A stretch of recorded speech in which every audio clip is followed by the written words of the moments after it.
Hey, what's going on? It is yours truly, TJ Jones. Welcome to the State of the NFL podcast. And on this edition, we're going to be watching the primetime Thursday night matchup, Miami Dolphins versus the Buffalo Bills.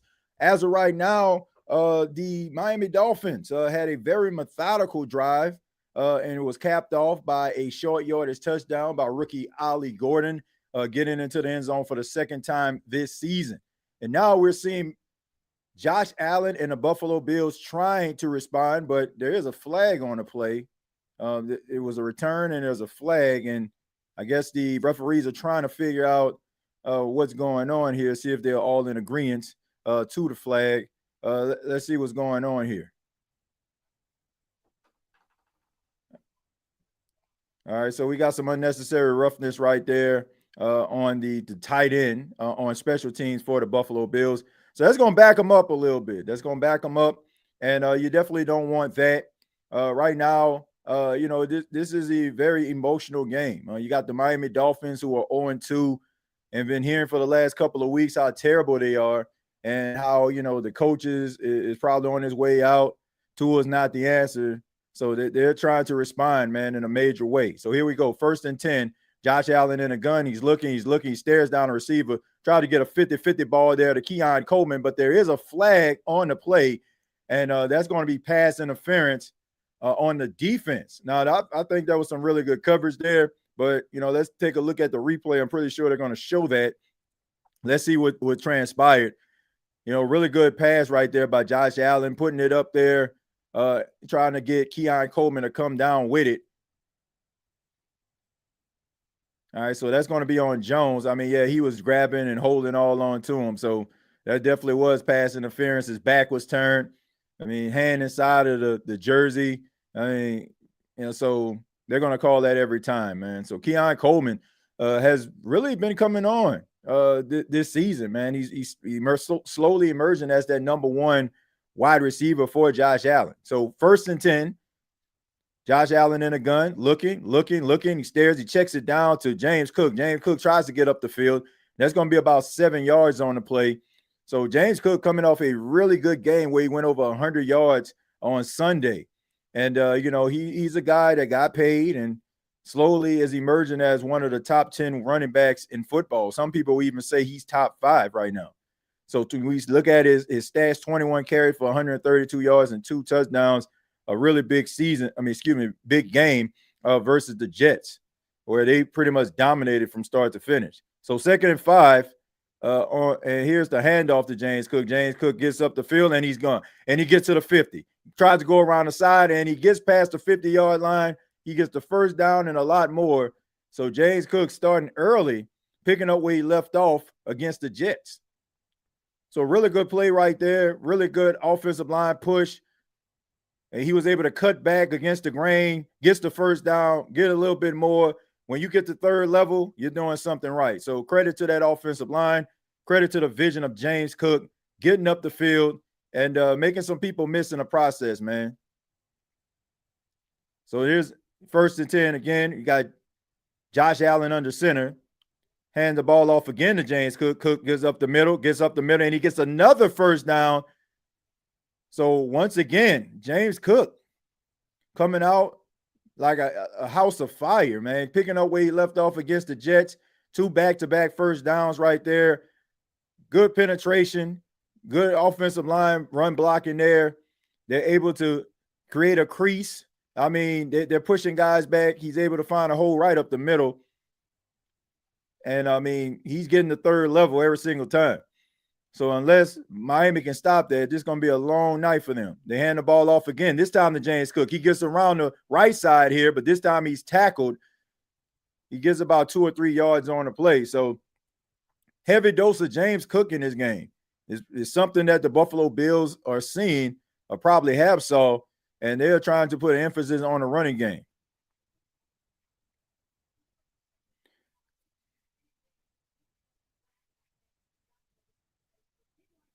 All right, so here we go. This is a 2nd and 7. So 3-yard gain for James Cook.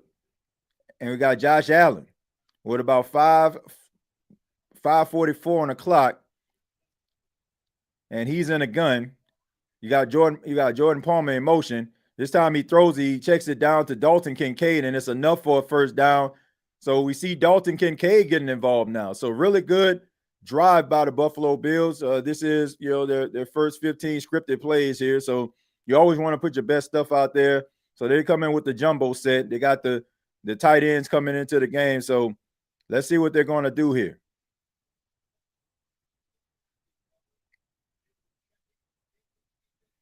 All right, so let's see what they got going. All right, so you got Josh Allen under center. All right, you got your fullback in the backfield behind the running back. I believe that's Johnson. All right, so he sees something, he makes the adjustment, and he gets it off just in time, and they hand the ball off. I believe that is Tyler Johnson, and he gets nothing. He gets probably back to the line of scrimmage, but nothing more than that. So that's going to bring up second down. They're going to credit him, give him a yard. Now we take a look at Joe Brady, young 30-something offensive coordinator, has been with the Buffalo Bills for about 2 seasons now, and has really done a really good job with Josh Allen. Some people thought that he might have left the team to be a head coach, but he decides to come back to work with Josh Allen. I'm pretty sure the phone is going to be ringing again at the end of this season, the way that Josh Allen has looked so far. So 2nd and 9. Empty backfield. You got Josh Allen in a gun. Here's the snap. He's looking, checks it down, and that pass is caught, and that is the Dalton Kincaid, and he's in for the touchdown.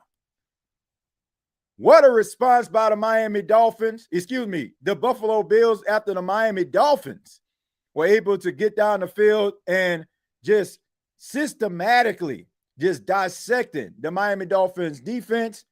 And you have a really good hookup right there. You got Josh Allen in a gun by himself. He looks off. They think that they're going to throw it to the wide receiver. Instead, you see Dalton Kincaid get up the field, and he's pretty much all by himself. I don't know if that was bad coverage. I don't know if somebody needs to be somewhere else, but that was about as easy as pie for Dalton Kincaid. Snap, placement, kick on the way, and it is good. So right now we got a 7-7 ball game. The Buffalo Bills respond to the Miami Dolphins.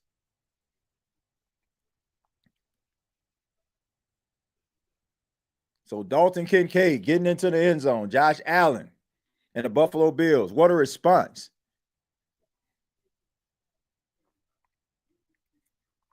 Special shout out to everybody that's watching this right now. I just ask that you hit the like button. If you enjoy the watch along, please hit the like button. Can't know what to say. He held dude the whole route, TJ. I mean, I saw it after the replay. It's kind of hard to see, like when you threw it down the left sidelines. A lot of congestion there on the television, so when they slowed it down, it's pretty obvious. Dolphins look good on that opening drive. Well, Jerry, when you got that opening drive, when you got those first 15 scripted plays, you want to be calling some of your best stuff, my man. So, as you settle in, that's when we're really going to see what this offense is all about. TJ, I think we need to win this Seattle game mainly for confidence. We're in these games, got to finish them. We could realistically be 2-0. Well, yeah, you got to be able to finish, and but that's what good teams do. They find ways to win, and right now, the New Orleans Saints are trying to find out how to be a good football team. They just got to figure it out. But that happens from week to week, and hopefully you can be able to build momentum and be able to work as a team.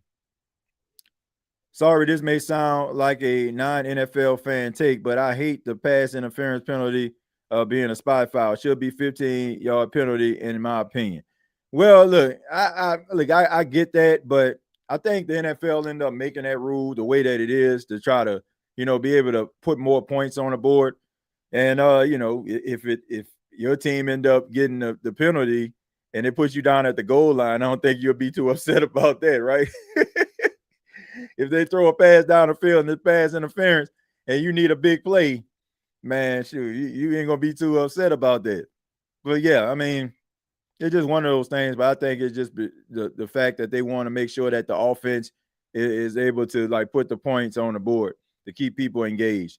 They got whatever they wanted on that drive. Yeah, that was a pretty methodical drive right there. I mean, well, I won't say surgical. I say surgical for Buffalo, methodical for Miami. So Miami pretty much came out there throwing their best stuff at the Buffalo Bills. That was a good play. The Dolphins came out there opening drive with something to prove. Well, let's see what's gonna happen once they dial in. Let's see what as the game starts to get deeper and deeper into it. Let's see if they can actually respond as the game progresses. TJ, why do teams script 15? Are they anticipating the first drive being 10 plus plays? No, they don't. But you put together. Okay, so we see Washington trying to get up the field. He gets past the 30, man. So really good special teams plays so far by Miami, but there's a flag on the play. I'll answer your question in a second, Keno. There's a flag on the play. Let's see what's going on here. All right, most of the time, like what's on special teams, is always on a receiving team. Like, probably a blocking a back or, a holding. Yeah, like I say, most of the time when you see like special teams plays, you mostly see penalties on the return team. But to answer your question, teams pretty much, scheme and be able to come up with game plans during the week to try to neutralize what a team does best. So if you start out on offense, you're trying to script the best 15 plays that you can based on what that defense has shown you on film, leading up to the game. So that's why a lot of these teams, put together these first 15 plays. It's 15 really good plays that can be able to counteract what the defense has shown you throughout the time you watch them. All right, so 1st and 10, you got Tua in the gun, looking. That pass is incomplete. That was intended for Washington right there. Washington, who was on special teams, had a really good return there. So not a good hookup between him and Tua. It looked like Tua may have wanted him to kind of run a little bit, up the field. It's like he stopped on his route. So miscommunication right there. Young, inexperienced player. I guess, just needs some more reps there. So that's 2nd and 10 as we take a look at Joey Bosa. All right, so we see the defense trying to respond. Buffalo does not want to allow Miami to get back into this game and give them confidence. All right, hand the ball off to Achane, and he gets up the field, and he gets a few yards on the play. That's still going to bring up 3rd down. So that 1st and 10 where they decided to throw the ball, it was incomplete. That's always a gamble because if it's incomplete, then, you're putting yourself probably in a 3rd and long in certain situations. But credit to them, able to run a football on 2nd down, making it 3rd and manageable. And now the Buffalo faithful is starting to get loud here, trying to rally their defense, trying to bring the crowd noise in order to try to confuse Miami. Let's see what's going to happen here. On a 3rd and 5, you got Tua in the gun. Buffalo showing blitz. Washington in motion. All right, so here we go. Here's the snap. Oh, bobble of the snap. Tua loses it, but he tries to fake someone out, but he cannot get back. He gets back to the line of scrimmage. He avoids the sack, but it's still going to bring up 4th down. So a little miscommunication right there on 2 of those plays on that drive for the Miami Dolphins. On 1st down, bad connection between Tua and Washington, and it seems like a bad snap between a center and Tua. So, I mean, I don't know what happened there. It looked like it was a pretty decent snap. It looked like Tua just lost it. All right, so they're going to have to punt. All right, so Bailey, here's the return. Tries to get up the field. And, man, he takes a really good hit, really good play by the special teams. You got guys trying to rip the ball out, but good ball security there. So Tua Tagovailoa, after that impressive opening drive, they cannot capitalize on their 2nd series. And now Buffalo gets the ball back, 1st and 10 with some really good field position. Dumbest rule to me is an eligible man downfield. Yeah, Josh. And with that, you see that a lot, especially like with these RPOs, these run pass options. A lot of these offensive linemen get lost, when it comes to that RPO. Because, so you see it like when teams are running like tempo, when they run like a lot of that RPO, you're going to start seeing ineligible receivers downfield, man. It's just the way that those RPOs are set up. That's why you got to make sure that your offensive line have really good discipline, man. But you mostly will see that like when teams are running like that RPO game. I agree. I do like when my team gets a good pickup, but that's too much. A PI could be a 70-yard penalty if they throw it that far. That is true, Will, but like I said, I think it has a lot to do with the NFL trying to make sure that points are get as many points as they can. Like if you're throwing the ball down the field, and it's, as I said, the fourth quarter, your team is down, and you basically just trying to risk it all, throw it down the field, and your player gets held. I mean, that puts you in prime position to be able to tie the game or even win it. So, I just think it's the way to try to keep NFL fans engaged, keep games exciting, and also, sometimes it can cause a team to get back into a game. So, I think they had that in mind. Son of God says salute TJ, man. Appreciate you for being here. Thank you for that. Thank you for that, man. I thank y'all for being here. Got 111 people watching this right now live. Ask that you hit the like button. Subscribe to the State of the NFL channel if you have not already. If you're watching on other streaming channels, make sure that you go to the State of the NFL and subscribe to the channel. I'll make sure I put that link inside of the comments in a few minutes. It says TJ, I think Miami has to control the clock with long drives and score at the end of them. You don't want to give Buffalo 8+ possession. Yeah, look, they got to have a really good balanced attack right here. I just think that when you're playing on the road, you want to stay ahead of the chains, right? You want to be able to stay on task. You want to be able to take the crowd out of the game. And sometimes it takes those slow, methodical drives to do it. I didn't like the first down play. I thought it was it wasn't a bad play, but that's what happens if a guy, doesn't catch the ball or is incomplete. But anyway, here's a handoff to James Cook. He gets up the field, and he gets about 8 or 9 yards. So right now, James Cook is just basically just dissecting his defense right now. The offensive line of Buffalo is getting a really good push on the defensive line of Miami, and he's able to get to second level by the time he's touched. And that's always going to be 5 to 10 yards if your offensive line is pushing back the defensive line and is opening up that second level. So all he has to do is make somebody miss, and he can get big yards on the play. All right, so we take a look at Bradley Chubb, number 2, a focal point of the Miami defense. All right, so here we go. In motion right here. And an end around right there to Elijah Moore. So Elijah Moore, man, has been with quite a few teams, the Jets, Browns. Now he's with the Buffalo Bills, man. He brings that speed with him. All right, so, I mean, that was a really good play, really good end around. That's what happens when you're running the ball effective. Now you got eyes in the backfield trying to make sure that they don't allow the running back to be able to get up the field. And that's when you have those misdirection plays. So right now, Buffalo is in control here. All right, so play action. They're looking. It throws down the field, and that pass is indeed caught. And that's to Dalton Kincaid, and that's enough for a first down. So good things happen when you're able to run the football, especially when you're getting about 6 or 7 yards a clip like the Buffalo Bills are. It opens up the playbook. We've seen an end around by Elijah Moore, and now we see a play action because everybody is looking at James Cook. You got eyes in the backfield. He's able to get the ball right behind the safety, and that's enough for a first down. So right now, Miami is on their toes. They can pretty much do what they want to do here. Like you can try to run the ball here with Johnson, or you can try to do a play action pass. But they said they're going to try to give it off to Johnson. He gets around the corner. He gets up the field. He gets about 4 or 5 yards on the play. And that's probably going to be the last play of the first quarter. I'm pretty sure they're probably going to let this go ahead and tick on to the second quarter. So very, very interesting first quarter by both teams. We look at Anthony Weaver. Anthony Weaver had a few interviews, could have been a potential head coach. The New Orleans Saints was actually one of the teams that interviewed Weaver, but he's back with Miami. And that is going to be it for the first quarter. So after one, we have the Miami Dolphins 7, the Buffalo Bills 7, and this AFC divisional matchup, man, on Thursday Night Football. And we're bringing it here to you here on the State of the NFL podcast. My name is TJ Jones. This is our first season here on the State of the NFL podcast, and we do watch-alongs for every single primetime game.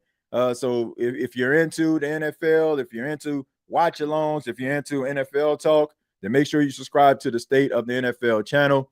We are available to you, and hope you're enjoying this watch-along as much as I enjoy bringing it to you each and every week.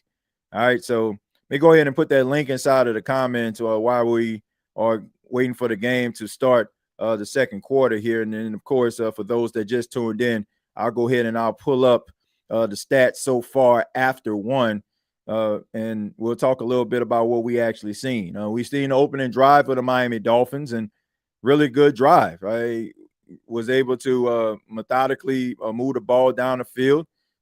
Really good, play execution, distributing the ball, balance between run and pass.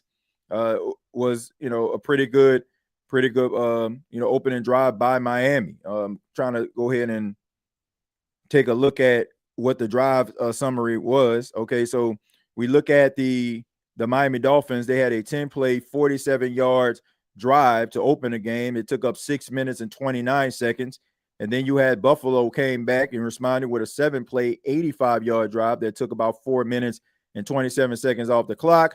The third possession was a 3-and-out by the Miami Dolphins, only 7 yards, but it took up 1:40.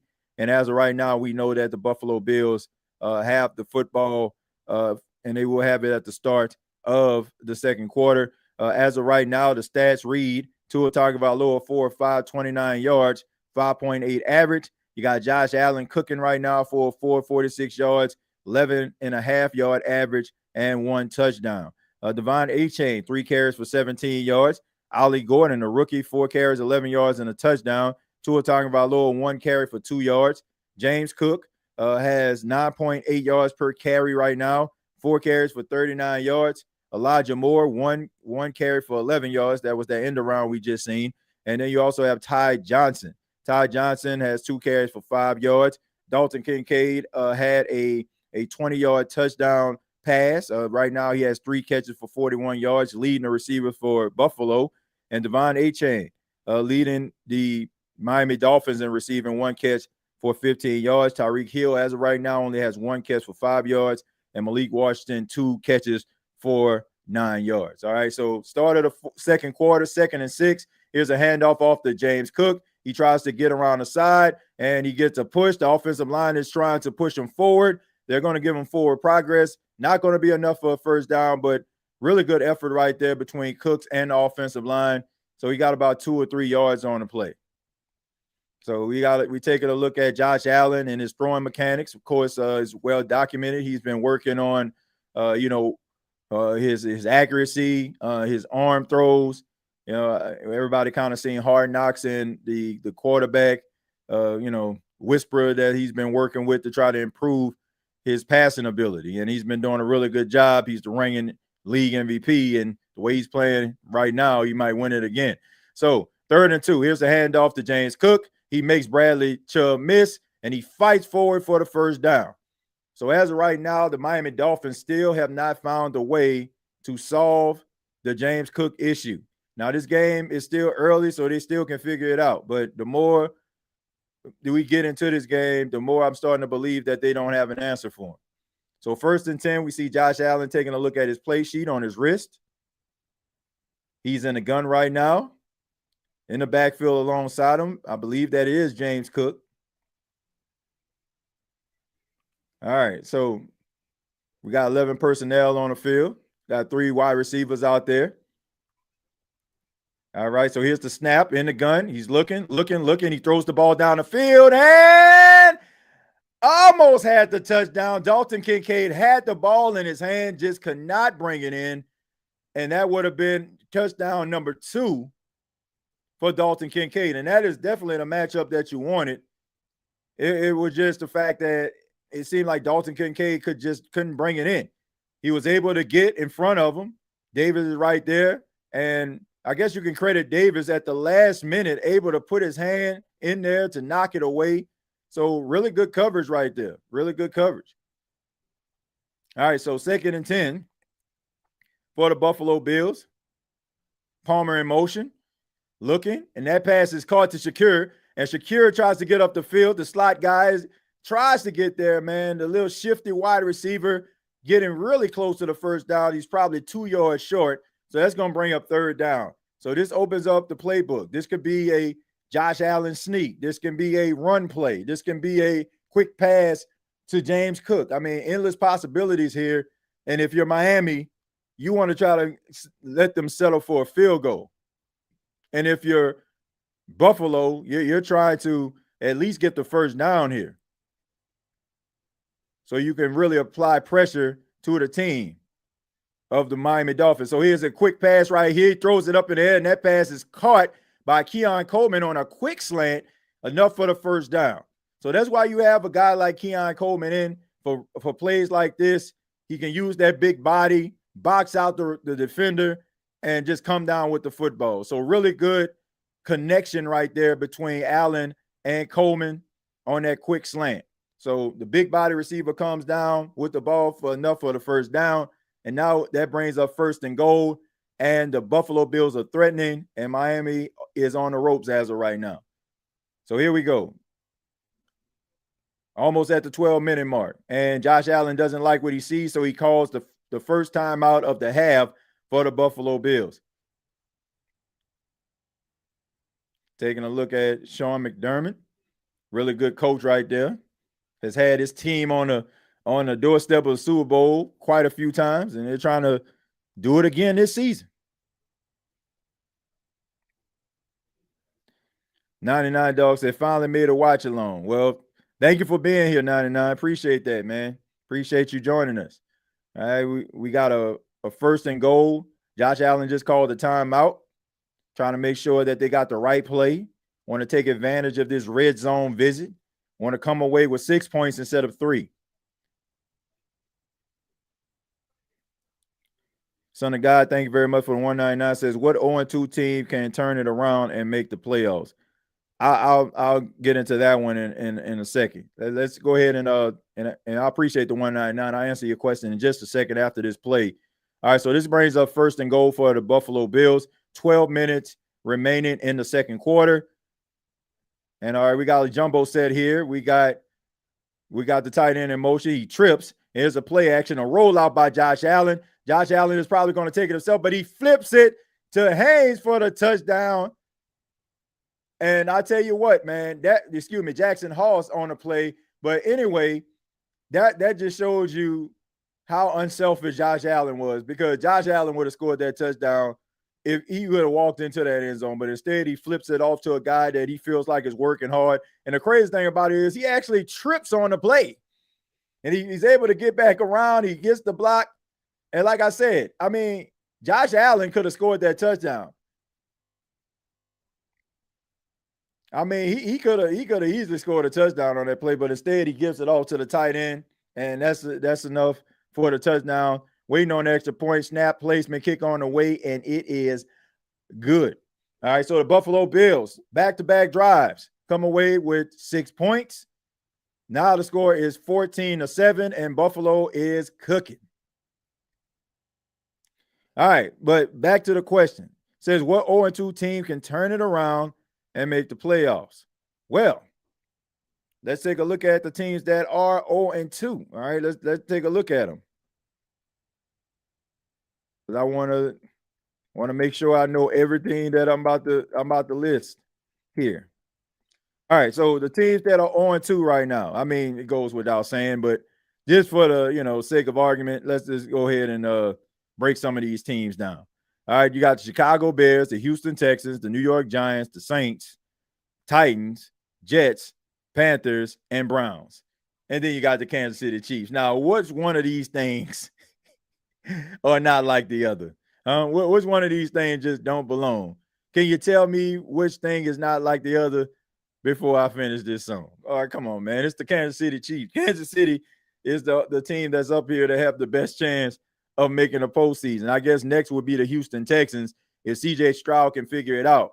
C.J. Stroud, I don't know what happened to him, man. I don't know if it's just the chemistry between him and his new offensive coordinator, but it's just not working. It ain't working, Brad. So he looks pretty bad, but Kansas City would probably be the safest bet. I wouldn't put any of those other teams before Kansas City. They won too many games, and they have the best quarterback in the NFL on their team. So I know some people are like, man, he ain't playing like it, but that man is the best quarterback of his generation. And he just turned 30 years old. Doug, they're about to run away. Well, look, it seems that way. And I tell you what, man, if this game get out of hand, the seat is going to get extremely hot for Mike McDaniel. And I already predicted that I don't feel like he's going to be able to survive the season. I feel like, he kind of lost the locker room. I think that a lot of guys don't really respect him as a head coach. I think that he has too much of the buddy system going on, and you can't play new sheriff in town if everybody know that you the old sheriff. So I don't know how he's gonna be able to survive this, man. I don't feel like he's probably gonna survive the season, especially if they end up like getting blew out by a division rival. Like that it will definitely get you fired, right? I mean, we seen last season with the New Orleans Saints and Dennis Allen, right? I mean, you out there, you get the breaks beat off you at home by Tampa. They drop 51 on you, and then you have Bryce Young beat you in Carolinas, and he got fired after that. So you got to be able to beat the teams in your division at least if you're going through a little bit of some hard times. Ownership will not understand if you're getting beat down by your division rivals. But here's the kickoff by Matt Prater, and this kick will indeed be returned here, and he gets past the 20, and he trips, and he's going to get about the 27-yard line, and that's going to set up 1st and 10 for Miami. So Miami has got to respond. They got to make sure that they're calling some of their best stuff. We know Mike McDaniel calls the plays, so he's going to have to call some of his best stuff. You want to have a really good balance here and make sure that you're getting into the end zone or you're going to get at least 10 points, because if you don't, this game could get out of hand. It seemed like the Dolphins defense is reeling. And then on top of that, you want to make sure that you kind of, get a drive going here. All right, so here we go. All right, Tyreek in motion. You got Tua in the center. This is a fake handoff, the play action. Tua gets around the side, tries to throw, and he ends up trying to get it to Tyreek, but that pass is incomplete. And, it's well documented that Tyreek Hill has had some issues with the Miami Dolphins organization. The chemistry between him and Tua. Tua, has been very outspoken about some of the antics by Tyreek Hill. It stemmed from the final game of last season where he was talking about he out. And, it was a really bad look. So Tua feels like Tyreek has to win back the locker room. But credit to Tua not really bowing down to Tyreek Hill. All right, so Tua in the gun. They try to bring pressure. He's looking. They checks it down to A-Chain. A-Chain tries to get around the corner, but really good pursuit right there by the defense. Trey White. You got Bernard in there as well. And it's good to see Trey White on the field, man. Former LSU Tiger had a really good, solid career, man. Just couldn't stay healthy. Left the Buffalo Bills, been through a few teams, and they signed him back, and now he's out there playing. And Buffalo Bills fans really love Trey White. He's just a guy that has some unfortunate injuries and, really stunt his growth and his development as a player. But he's still out there, a seasoned veteran that understands the game. So 3rd and 9, Tua in the gun. They're looking. They're trying to get pressure. And he escapes the pocket, rolls to his left. He tries to throw it and again tries to get it to, I want to say Washington this time, but that pass is incomplete.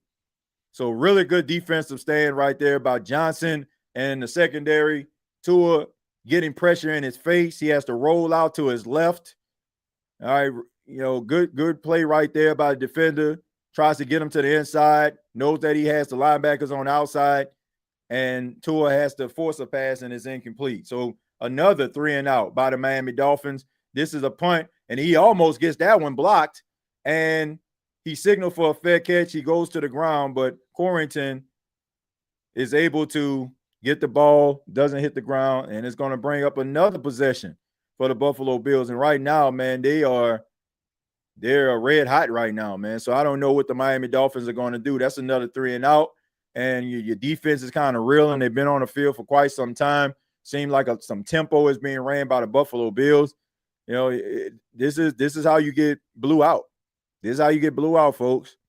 When your defense is out there way too long, your offense is getting constant 3 and outs. That's how you lose a football game. Hey, TJ, is CJ Stroud a bust at point of his history because great rookie year, never the same since? Well, I can't say never the same because, he went to the playoffs back-to-back years, his rookie season and he also went to the playoffs and they won a playoff game his second year. So can't call him a bust. And you know, I don't like using that word, man, because you know, just because a guy, if he comes out the gate and he finds success early, and maybe his second year doesn't look that way, that doesn't make him a bust, man. To me, I think it takes you at least a couple of years in order for me to just sit up here and just call you a bust. I just think that when you're dealing with different coordinators, right? When a quarterback is used to a certain coordinator and they got that chemistry, and then all of a sudden that coordinator isn't there anymore, now you basically starting again all over. Then you got to learn a new offensive coordinator. He has to learn you. He has to find plays that actually benefit you. And sometimes that just doesn't work out. And we end up like having to ask ourselves, like, man, is this guy a bust? But sometimes it's just not a good match between quarterback and coordinator, or quarterback and coach. It's just not a good combination. So, no, I'm not going to call him a bust. I think we've seen too much good football by C.J. Stroud in order for us to call him that. Just think that right now he's trying to figure it out with this new coordinator. Right now, it don't seem like it's working. TJ, balance for the PI penalty could be a max 25-yard penalty if the ball is thrown 25 plus air yards, and 15 yards if is anything under 25 yards. Sounds fair? I mean, yeah, that does sound fair, but like I said, the NFL wants to put points up on the board because they know that people want to see points. Like growing up, King Arthur, I mean, you just a few years younger than me. Like, you know, like, man, used to have like these playoff games and it used to end like 10-3, right? You know, the NFL wants these teams to be scoring 30 and 40 points because they feel like that would keep people engaged. People don't like them three defensive struggles, man. So they try to find ways in order to try to push the ball. We already know a touchback now brings it to the 35 and it shortens the field. But anyway, 1st and 10, Josh Allen under center, going back, and he throws that pass. That pass is caught to Shakir. He tries to get around the corner, gets stiff arms, and gets slammed to the ground. And but he gets a few yards on the play. So Josh Allen, I mean, continues to cook. Only has one incompletion in this game, and even that was a good throw. It's just a really good play by the defender, knocking it away in the end zone when he had Dalton Kincaid in the back of the end zone, just couldn't connect with him. So as we can see, we see the defensive line coach, the offensive line coach out there trying to get his troops together, you know, on the sidelines, trying to make sure that they're on the same page.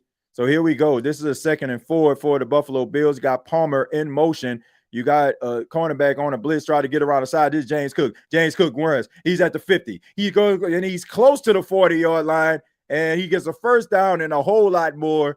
And right now, this offensive line of the Buffalo Bills are punking the defensive line of the Miami Dolphins, and they're trying to neutralize this. We see them try to come on that corner blitz. They try to get around the corner, but instead, Josh Allen decides to shift it in the opposite direction, and James Cook is able to get to the 3rd level yet again. I mean, really good blocks up the field. We see Hawks out there. He's out there blocking. We see Deion Dawkins out there. He's at the front of the line. I mean, when you got your offensive linemen up the field, I mean, they're dominating. Josh Allen looking. He scrambles, and he flips the ball off. Look at the flick of the wrist. Tried to get it to Ray Davis, and that pass is incomplete. So for the second time, we see Josh Allen with the flick of the wrist trying to get the ball to a player, and first time he was able to get it to his tight end, but this time he could not get it to Ray Davis. And that's just a really good play again by the defender.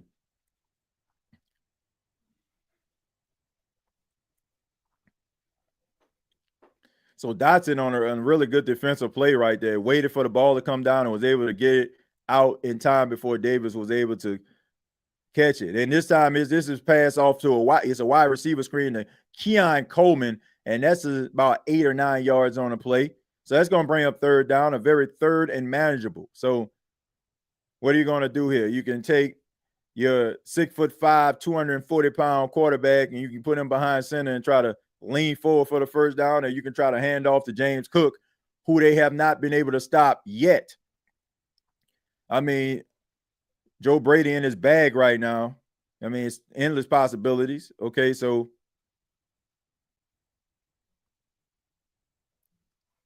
all right, so here we go. Play action. Looking. That pass is caught. And that's on Shavers right there. The return man is actually getting some action. So they're basically doing whatever they want to do right now. I mean, it's just all type of exotic stuff going on right now. You have Shavers. Shaver tries to move instead. Josh Allen tell him you just stay right there. He's able to get around there. Quick check down to Shavers. Shavers faster than most wide receivers that you're going to see, and he's able to just get up the field. Like I said, man, this is easy stuff, easy money by the Buffalo Bills right now. They're just so confused. They don't know what the heck is going on. This defense is just this defense has these guys just, dejected out here. Now we have an injury on the play. I mean, Buffalo has these guys out here in a whirlwind. Absolute whirlwind here, man. Let's see, TJ, what game hurts you the most? The missed extra point by Carney after all the laterals, or the Minneapolis Miracle, or the Nola no call? I'll probably say the Minneapolis Miracle, man, because with that, it's like, man, all you had to do is tackle dude in bounds, right? There was a lot of things that happened after like the pass interference 9 call, that could have worked in your favor. It just didn't. I mean, but I'll say Minneapolis Miracle was the one that I feel like hurt the worst. Now, if we're talking about the magnitude of the 9 call, I guess that would be hurtful too, because the Saints could have went to the Super Bowl that year. So no. Saints 0-2, but I think they'll turn it around. Well, I mean, they improved from week 2 to week 1, but this will be a really big test for the Saints. Going on the road in Seattle, team playing really good defensively. Man, a PI should be 15-yard penalty. This is the big boy league. Yeah, it should be, but like I said, they trying to put points on the board. I love watching a team execute. Yeah, me too, man. And now that I'm like into like coaching and stuff like that now with my son's team, it's just like I'll be looking at this stuff and I'll be thinking about, man, I think I could do that too. But as of right now, I'm my son who plays flag football. I basically just coach their defense. But I'll be looking at all different type of offensive plays too, man, that I could tell his coach about. But yeah, man, it's fun to watch a team execute and come up with all these like creative ways of moving the football. CJ will bounce back. It's still too early to judge. Yeah, I mean, it's too early in the season, man. Like a team right now, after 2 weeks are trying to figure it out, right? I mean, we should know that from experience, right? The fact that some of your teams start off, red hot, and then the next thing you know, it starts sputtering down the stretch. Injuries start to happen to key players, and I mean, it can completely derail the team season. Like, look at the Cincinnati Bengals right now. Like, you look at the Cincinnati Bengals, man. I mean, now they're going to be going about 3 months without Joe Burrow, right? I mean, they didn't originally want to start the season like that. All right, so they got some injuries to the Miami Dolphins, and yet again, another cornerback is injured, and that's not a good thing, especially when you got Josh Allen cooking right now. On the 1st and 10, he's in the gun, and it's snapped, and he checks the ball down to James Cook, but that's really good defensive, tackling right there, and able to get him on the ground immediately. And for some of the first time, I think this is probably the first or the second time in the entire game they were able to stop James Cook. And here's another injury. Man, these guys are dropping like flies out here. Thursday night football, ladies and gentlemen. Thursday night football, right? Guys playing on a short week, coming off a hard-fought game, win, lose, or draw. And now, again, there's another injury.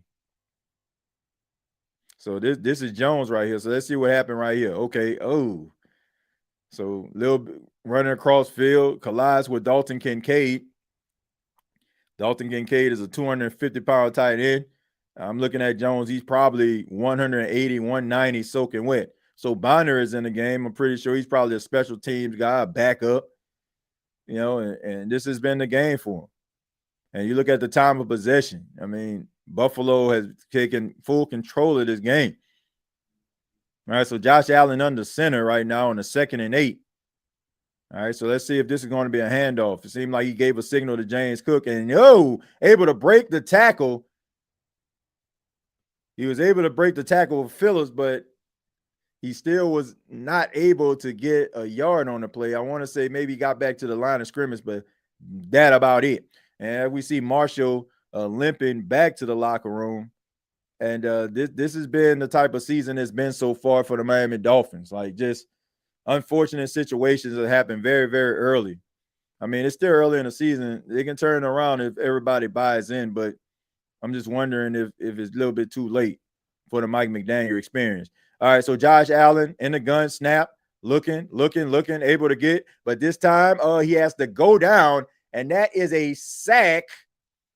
And that's Bradley Chubb on the sack. And finally, they get Josh Allen down on the ground. So the Buffalo Bills are going to have to settle for a field goal instead of a touchdown for the first time tonight. So let's see how this happened. He's able to get pressure. Phillips had made him step up, and that pretty much put him in the lap of Bradley Chubb. Really good play right there. Really, Phillips made him step up. Chubb able to win his matchup and gets around the corner and just slings Josh Allen to the ground. So Matt Prater, the ageless wonder, been around the league for a very long time, back again. Oh, and shank. I don't know if that was a block. I don't know if it came off the side of his foot, but that was terrible. I don't know what that was right there, man. I don't know if he tripped, but that ball didn't have a chance. Shank City. Son of God, thank you very much for the 499. Says, do Cam Jordan rank number 28 in all-time sacks with 123. Passes up Ricky Jackson, ranked 16, 136, and all-time sack leader this year. Your thoughts? Probably not. Look, I think that Cam Jordan got off to a huge start to start the season, a sack and a half, but look, I don't want to get my hopes up. That was just a pleasant surprise to know that the 36-year-old Cam Jordan is still capable of that. I don't know what that was. I don't know what that boy shanked that. But look, I don't expect for Cam Jordan to get double-digit sacks this season. So I'm gonna say no. I can see Kamara and Miller both having 100 yards apiece. Against Seattle, I don't think so. All right, so here we go. Here's a pass right here. That's the A-chain, and man, that play went absolutely nowhere right here. So I can actually hit the Boo Birds in Miami right now after the bad execution and all these check downs. They're gonna have to find a way to get the ball up the field. You got the missed field goal. Your defense was able to force a fourth down in order for that field goal to happen. The Dolphins have got to push this ball down the field. They have got to push this ball down the field, man. But what Buffalo is trying to do is, man, they're trying to disguise some of these blitzes, but here we go. Devon A-Chain able to get up the field. He's still fighting, and he gets about 7 or 8 yards on the play. So that's going to set up a third down. They have got to be able to convert this third down. I mean it. They have got to be able to convert this third down. So whatever a good play is that you love, if you're Mike McDaniel, you got to be able to call it, and this has got to be a successful play. Because that's not going to happen too often where Buffalo goes into the red zone and they come away with absolutely no points. So 3rd-and-1 for the Miami Dolphins. Buffalo fans in full throat, trying to make it confusing for the Miami Dolphins to have to get off the field on this third down. They're showing blitz, and they're coming. And instead, they hand the ball off to Ollie Gordon. Ollie Gordon leans forward, and he's able to get the first down. So Miami can breathe a sigh of relief.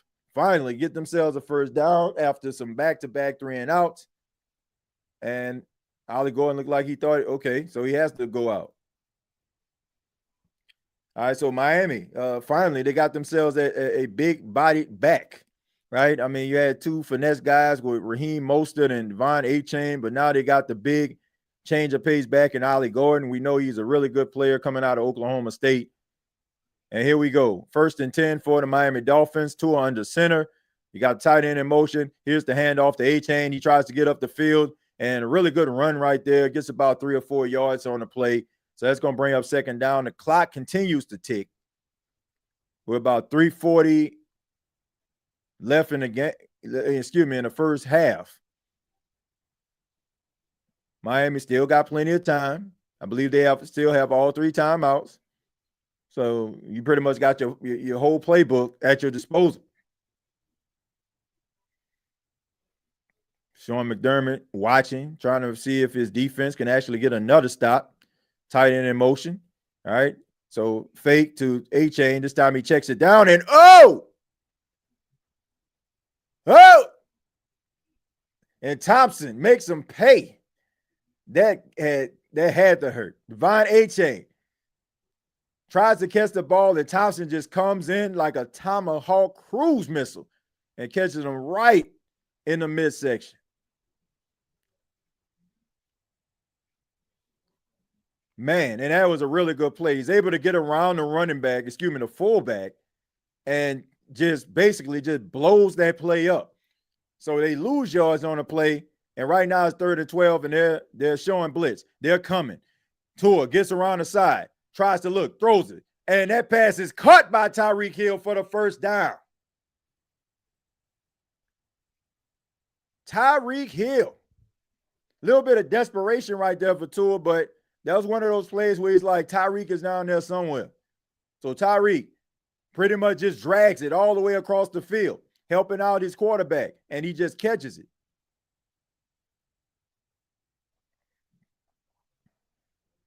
So Tua, as we know, he's a lefty. So that's basically a strength rolling to the left right. 7 of 10 for 51 yards. And here we go. And that's going to bring up the 2-minute warning.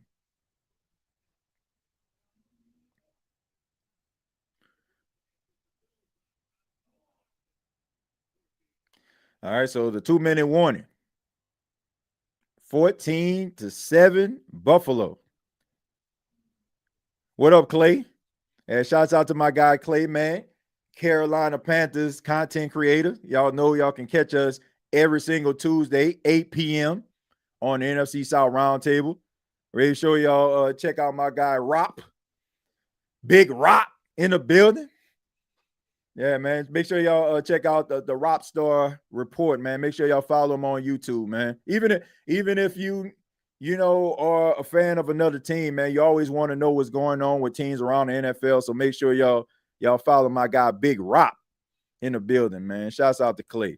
Says TJ, they don't look like the Reggie Bush play. No, man, I don't know. Look, to his credit, it was a smart play. It was a better play by Thompson because you had the fullback on the outside.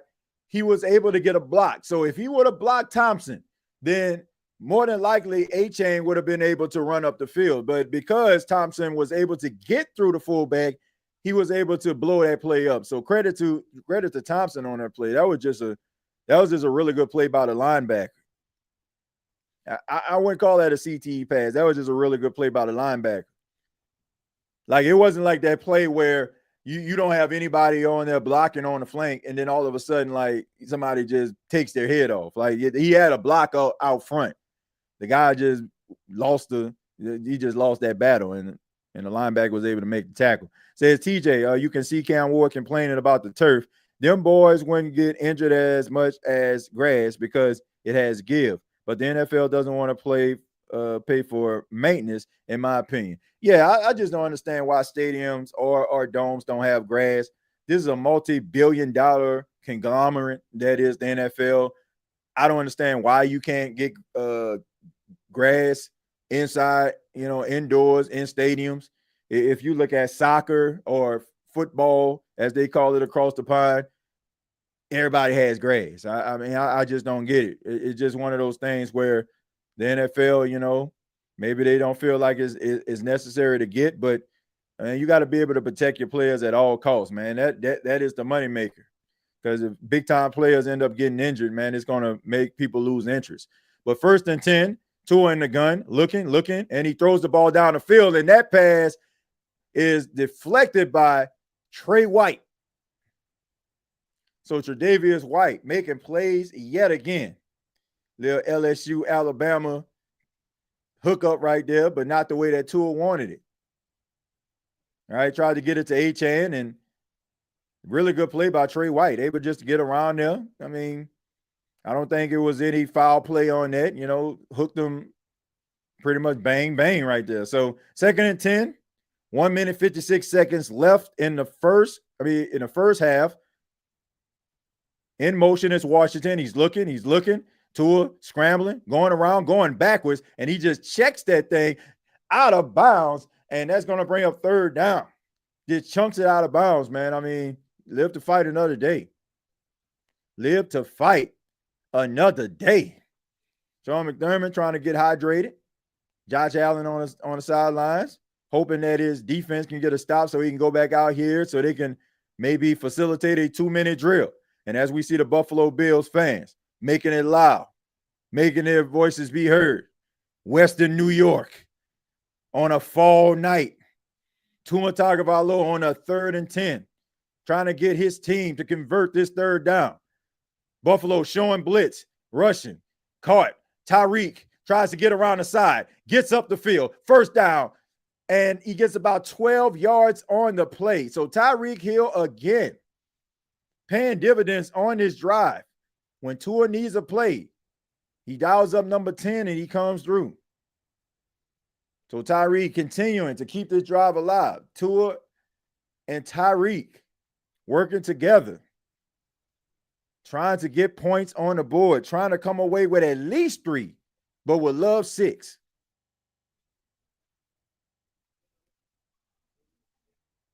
All right, 1st and 10. Tua in the gun. Ollie go in the backfield, hand it off to Ollie. Ollie tries to get up the middle, and he fights. He gets about 4 or 5 yards on the play, gets a little bit more than that. Able to stumble across his own player, stay on his feet, and gets an extra yard.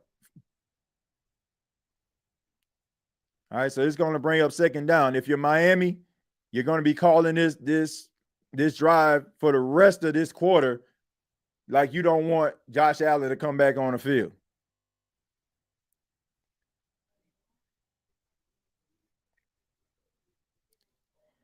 Son of God, thank you very much for the 199. Says, if you add one player to help the Saints win, who you get?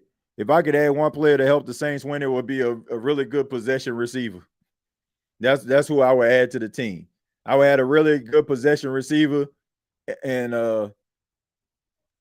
also a right guard. I had a right guard because my boy Caesar ain't getting it done right now. But yeah, a possession receiver would probably be, some that would probably help them out tremendously. All right, so here we go. We got the Miami Dolphins offense still on the field. Converted some big time 3rd down drives. We seen one where Tua was under duress. We seen Tyreek climb the ladder. Then they had another 3rd and 10. Tyreek was able to bail him out again. Tyreek in motion on this 2nd and 5. And here we go. Tua in the gun, looking, checks it down to A-Chain. A-Chain tries to stiff arm, but the defensive player Johnson is right there in his hip pocket. He gets nothing on the play. That's going to bring up 3rd down. So really good pursuit right there by Johnson. C-ball attack and just able to get A-Chain out of bounds. And that's going to be Buffalo's final timeout of the first half. And Sean McDermott is desperately trying to get that ball back. 3rd and 7. 3rd and 7. Know that if his defense can force the 4th down, then Josh Allen will be able to have some time left on the clock and maybe try to get down there to at least get 3. At least 3. But if you're Miami, you're trying to score a touchdown right here. Josh Allen looked like he sleep. Probably just looking at his wrist, but he looked like he sleep on the bench. He bored now. All right, so 3rd and 7 for the Miami Dolphins. Need a big play. Got Tyreek at the bottom of the screen. Tight end in motion. Smith, they barely even use. Looking, gets around the corner. Tua steps up, gets around the corner, runs, scramble, slides, and that's going to be enough for the 1st down. And if you're a Miami fan, you're just excited. You want to see Tua just get down. Don't want him to take an unnecessary hit. And credit to Tua Tagovailoa, able to scramble and get that 1st down.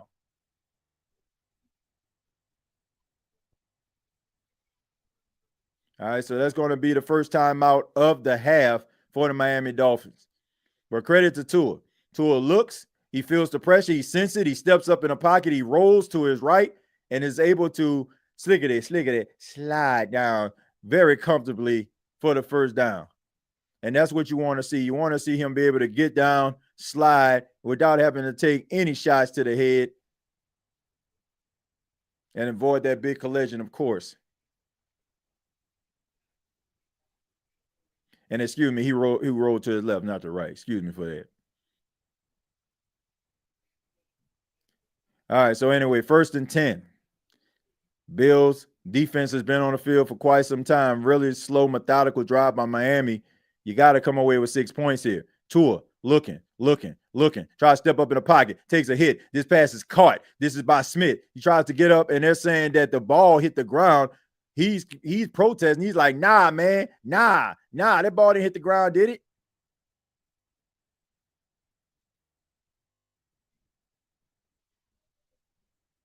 Let's see what happened here. All right. Oh, wait a minute. Excuse me, that's Connor. My bad. But nah, that is an incomplete pass. You can clearly see, okay? Clearly see the ball moving. So really good play by the referees. That's why they get paid the big bucks to screw over the Saints. 2nd and 10. 5 seconds left, 4 seconds left, 3 seconds, 2 seconds on the play clock. And they try to get the ball off snap. Passes, they should have been a delay of game. But anyway, Devon Achane able to get up the field. 17 seconds. And they're going to call that timeout. So this is 3rd down. Would have been a huge play if Connor was able to corral it, but he skipped to the ground. And Miami uses their 2nd timeout. They got 1 remaining.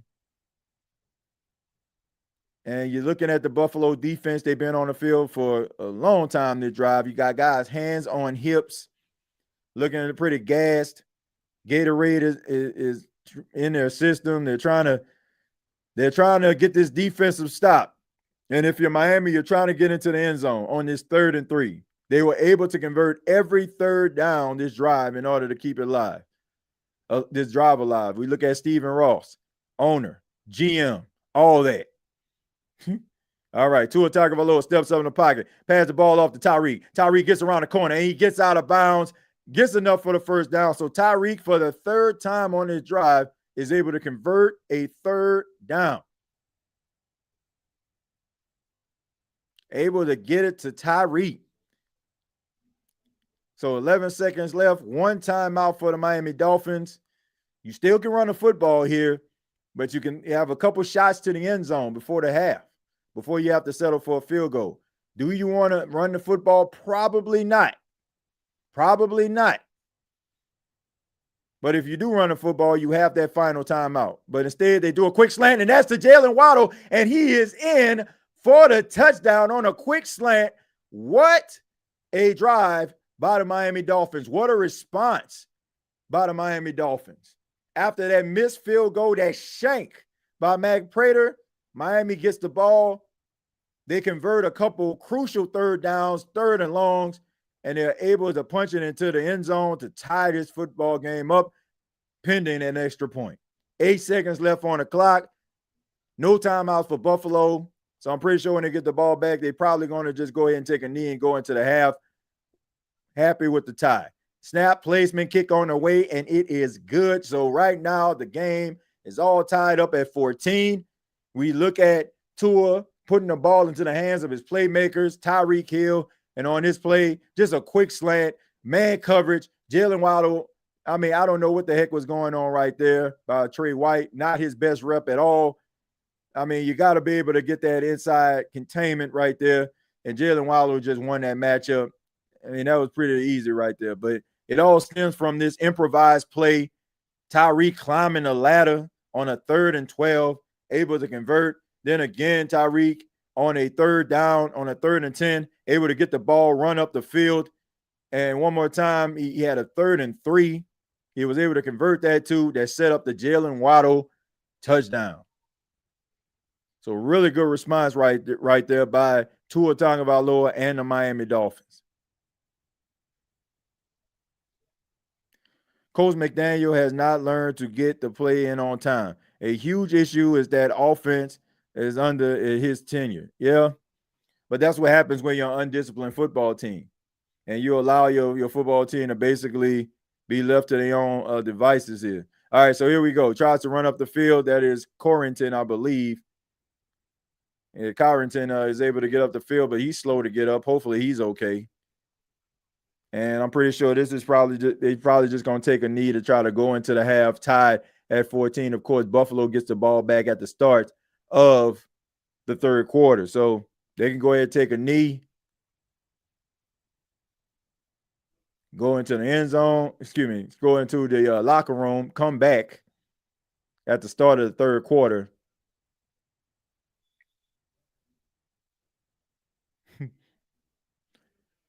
All right, so game all tied up at the half. Guys go into the locker room. Bills will get the ball back at the start of the second half. But if you're the Miami Dolphins, you're right where you want to be. You're still in this game. So it's still 0-0, basically. Yeah, so the story of that entire second quarter had to be the third down conversions by the Miami Dolphins. I mean, you had 3 third down conversions on that drive, and Buffalo just could not get off the field.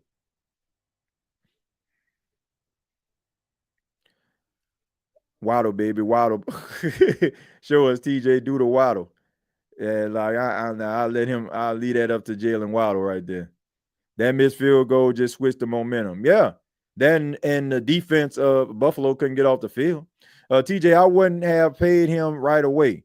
I would have gave him a 1-year deal, Chase Young, and then I'm hearing he's not even around practice, TJ. Well, I'm pretty sure he's probably at the facility. He's probably like rehabbing.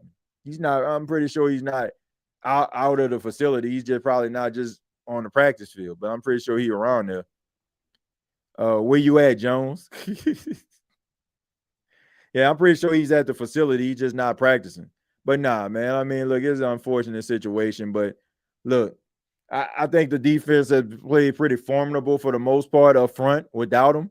So, if he is hurt, hopefully when he comes back, like he will be 100%, and he'll be able to be what the Saints expected for him to be when the season started. So, TJ, they just need the refs to ref the tush push properly. They false start or line up in a neutral zone. Most of the time, they run it. The talking heads discussed it today. Well, look, they trying to look. It's such an advantage for the Philadelphia Eagles because of their offensive line. You got to know that there's a lot of teams that try to do that, but they're just not as successful. When you have a quarterback that can squat 600 pounds and you got about average about 320 pounds of girth on that offensive line, like those guys are huge, like 6'6", 6'7", 320, 330 pounds. Like it's hard to stop. And of course, if it's hard to stop, then people are going to be like, feel like it's an advantage for you. So of course they're going to try to find ways to try to outlaw it. Anything that works in the favor of one team, yeah, they're gonna try to outlaw it if everybody else can't eat off of it. TJ, what's up, bro? I think Olave go off this Sunday. Remember that game he was having against Seattle last time they played, but he got hurt. Yeah, I remember that game, man. But look, man, I'm sorry. I gotta see it. Hopefully you're right, though, young Nola. But at this point, I don't have the confidence in Chris Olave as I would, have in some of these other wide receivers. I think he's a solid guy, but I don't think he take over a wide receiver type good. We have the most sacks in the league right now. We're good. Let's get 100%. Yeah, I agree. How you feel if we end up in NFC Championship, TJ? Look, I would think that I got my hands on some of Cali's finest if that was the case. Because I would have to be smoking on something for me to believe that the New Orleans ain't going to anybody NFC Championship game. All right, but what we're going to do is we're going to take a brief break. We're going to be back at the start of the second half. Everybody go get yourself something to drink, something to eat, and we'll be back and pick it back up in the third quarter. Game tied at 14. Buffalo Bills versus Miami Dolphins, AFC East division rivals going at it. And it's been an interesting game so far. So keep it locked right here to the State of NFL podcast. We'll be right back.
Okay, welcome back, ladies and gentlemen.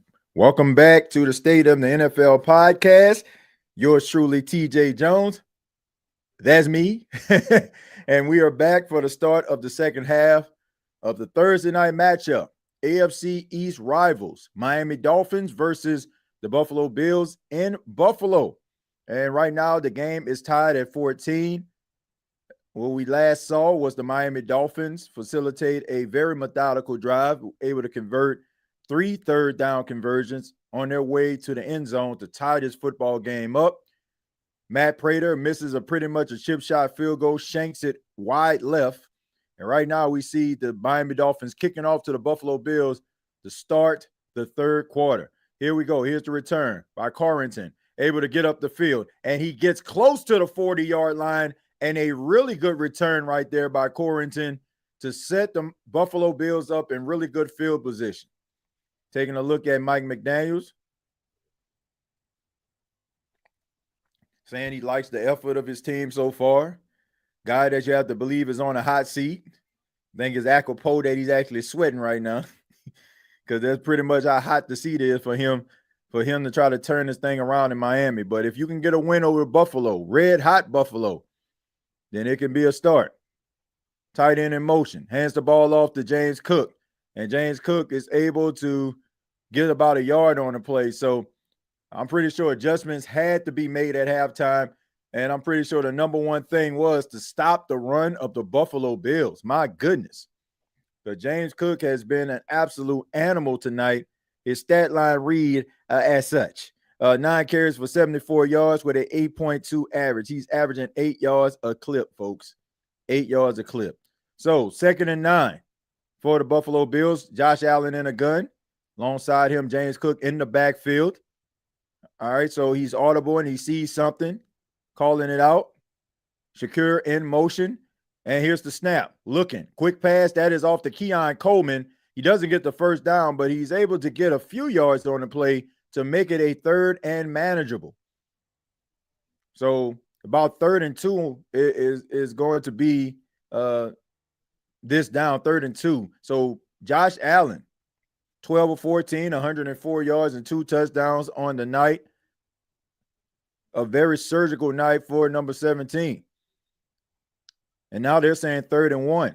All right, so they need to get 1 yard on this play. Johnson in the backfield, Palmer in motion. Here's the snap. They bring in pressure. And he throws it, and that pass is complete to Johnson. He's able to get the first down. Brooks on the tackle, but really good execution. But hold the phone. There's a flag on the play. Illegal contact on the defense. Of course, that penalty will be declined. So it results in a first down. So you look at Ty Johnson in the game. Really good pass protector. Reason why he's in the game, he's able to get down the field. Brooks on the tackle. So they're saying illegal contact. But he's able to get the first down. So, of course, the penalty was declined. So Buffalo is a little past midfield. Josh Allen snaps. That pass is complete. That is Shakir. And Shakir tries to get up the field. He gets the first down and more. So the Buffalo Bills slot receiver is a guy that's really shifty, and he's a very reliable target. So it seems like Buffalo has a little bit of that balance going, where you got Shakir as their slot. You got Keon on the outside. All right, no huddle, little tempo right here. Josh Allen rolls to his right. He tries to throw it. He checks it down, and that pass is batted away, but there's another flag on the play. So Brooks, able to make the tackle on Johnson on the 3rd down, able to bat the ball away from Josh Allen on that play. So let's see what this is all about. I want to say that maybe holding on offense. So that is on Deion Dawkins. Pretty much clothesline Bradley Chubb there, but I can understand that Bradley Chubb is a force. So Deion trying to do the best that he can to try to make sure he doesn't take his quarterback head off. So this is going to set up a 1st and 20. And we look at Deion Dawkins, one of the best offensive linemen in the league. Very good at what he does. But this is going to set up a 1st and 20 for the Buffalo Bills. We got Elijah Moore in motion. Josh Allen in a gun. James Cook in the backfield alongside Allen. And he snap. Looking. Steps up in the pocket. Rolls to the left. Runs up the field. Running. 20. And he slides. And he doesn't get the first down. But okay, here's a fight starting to break out. Okay, a little fisticuffs there between Dalton Kincaid and the secondary of the Miami Dolphins. But Josh Allen is able to do his famous Houdiniac and gets about 17 yards on the play. And I'm pretty sure the frustration doesn't just stem from maybe something going on downfield. It happens to be that Josh Allen was able to get chunk yards on that play. A lot of frustration by the Miami Dolphins. It seemed like, they have a lot of things going. It seemed like, well, from the looks of it, looked like Josh Allen was giving himself up on the play. The defender gave him a little extra, and Dalton Kincaid took exception to that. All right, so here's the quick pass. He gives it off to Dalton Kincaid around the corner to the 10, to the 5, barrels forward, and he stopped at about the 1 yard line. So Josh Allen, appreciative that his tight end stood in the trenches for him and went right to him on the play. Really good play right there. Really good blocks up the field. Really good block by Elijah Moore. Really good block by Khalil Shakir. And he almost gets into the end zone. What a night for Dalton Kincaid.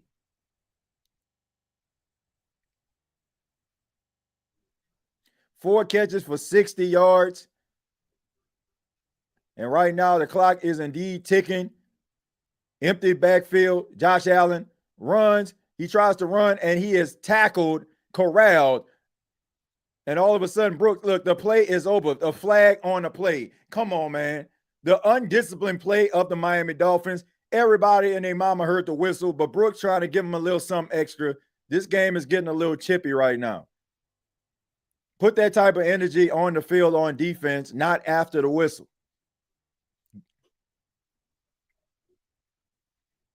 So that's going to be half the distance to the goal.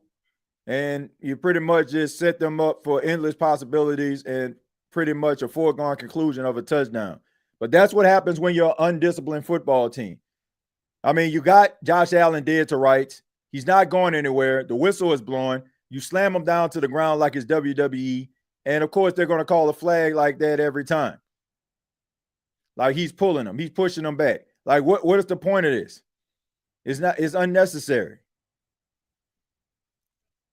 All right, so here we go. Jumbo package. And they hand the ball off to James Cook, and he just barrels his way into the end zone. Touchdown. So that's what happens when you're an undisciplined football team. You give opportunities to other teams, and they're able to cash it in. So a miscue by Brooks ends up costing his team 6 points.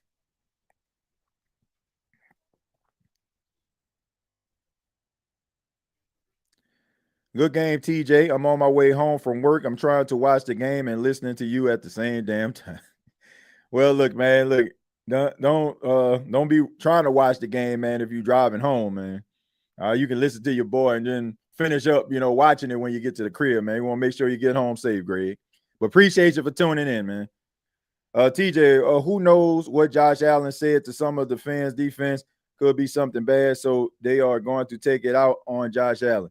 Yeah, he probably did, but at the same time, man, we got to keep our emotions in check, though, Grant. Grant, we got to take it. We got to put our emotions in check, man. You got to, man. Like, especially like in crucial situations like this. This is a good football team, and if you give good football teams opportunities, they're going to take advantage of it. Like we just seen the illegal contact, right? We just seen like how they were able to like just take advantage of that.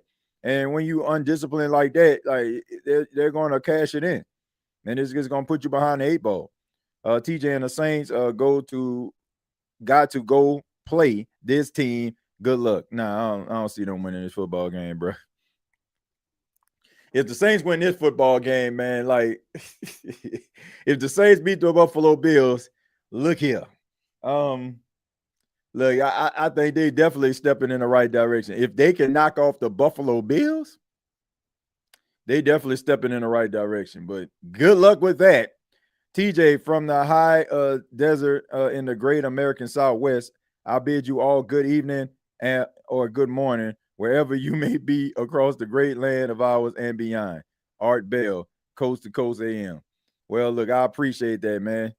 And yeah, man, wherever you are, wherever you may be, if you're watching this right now, thank you so much.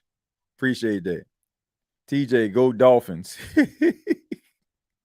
Look, I'm telling you, man, like you kind of, if you're a Saints fan and you watching this, you might want Buffalo to kind of run away with this football game, because if Miami can find a way to lose this football game, trust and believe that the next time Buffalo hit the field, they're going to be taking their frustration out on their next opponent. And guess who their next opponent will be? It's going to be the Saints. So, yeah, let them go ahead and execute, man. Let them be clicking on all cylinders, because you do not want to see Buffalo lose this football game in heartbreaking fashion or at all.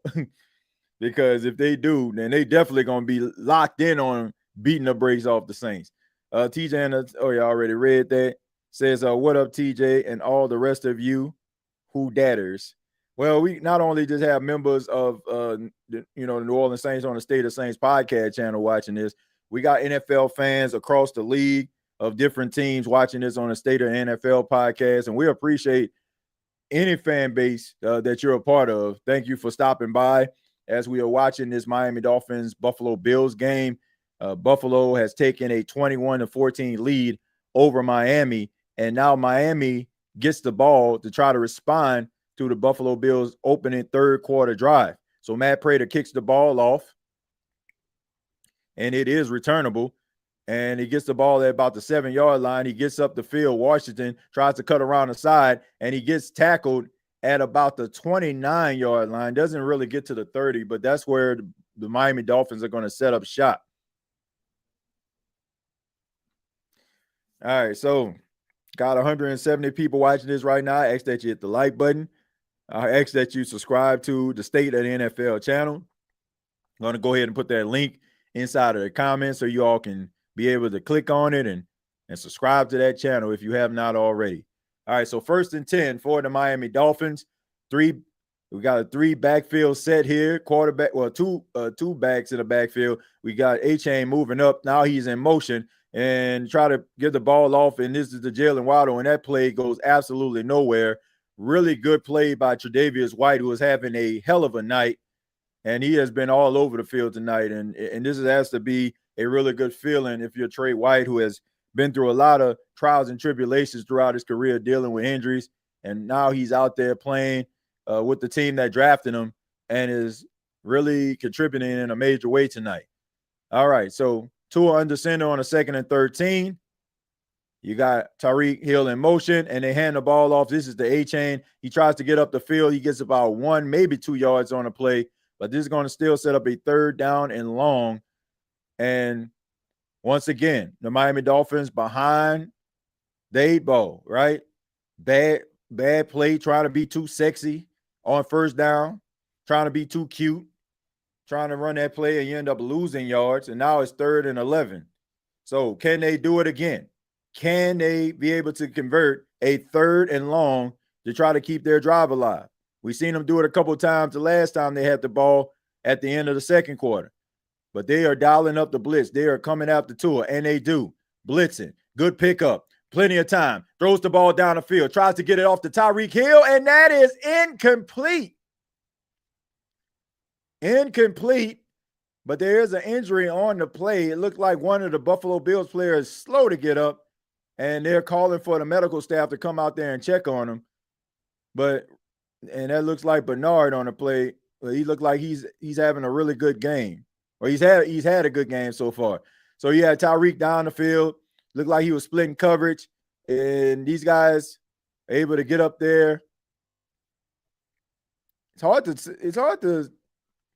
tell what happened to the safety there. Excuse me, that's Benford. Okay, so he collided into his own guy.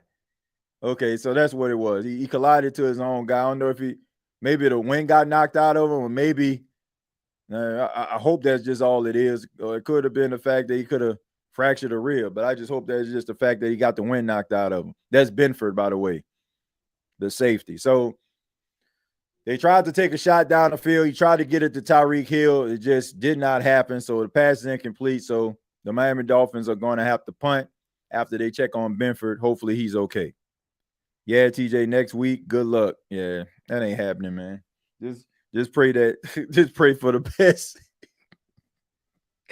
I gotta pray for the best. That's all you gotta do, man, because man, that can get ugly. If they go out there and they ball with Spencer Rattler and that team, then the Saints definitely took a step in the right direction. But in the meantime, let's take a look at some of these stats, man. Tua Tagovailoa, 13 of 20, 63 yards, 1 touchdown, averaging about 3.2 yard average, and that's not good, folks. Then you got Josh Allen, 15 of 17, 147 yards, 8.6 average with 2 touchdowns. Devon A-Chain had 7 carries for 37 yards. James Cook, 10 carries for 76 yards, 7.6 yard average, and he also cashed in a touchdown on the last drive. Ollie Gordon, 6 carries for 20 yards, has a touchdown. Josh Allen, 2 carries for 19 yards, including that big time 19-yard scramble that he had. Elijah Moore, 1 carry for 11 yards. Ty Johnson, 2 carries for 6 yards. Tua Tagovailoa has 2 carries for 10 yards. The wide receiver group of Miami, you got Tyreek Hill, 4 catches for 44 yards. Devon A-Chain has 5 catches for 10 yards. Malik Washington has 2 catches for 9 yards.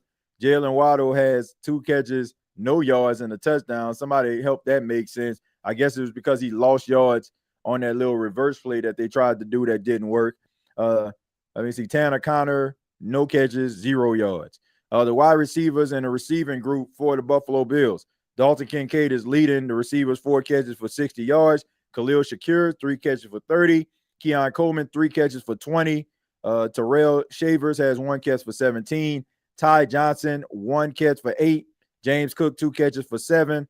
And Jackson Halls has 1 catch for 5 yards and a touchdown from the flick of the wrist of Josh Allen.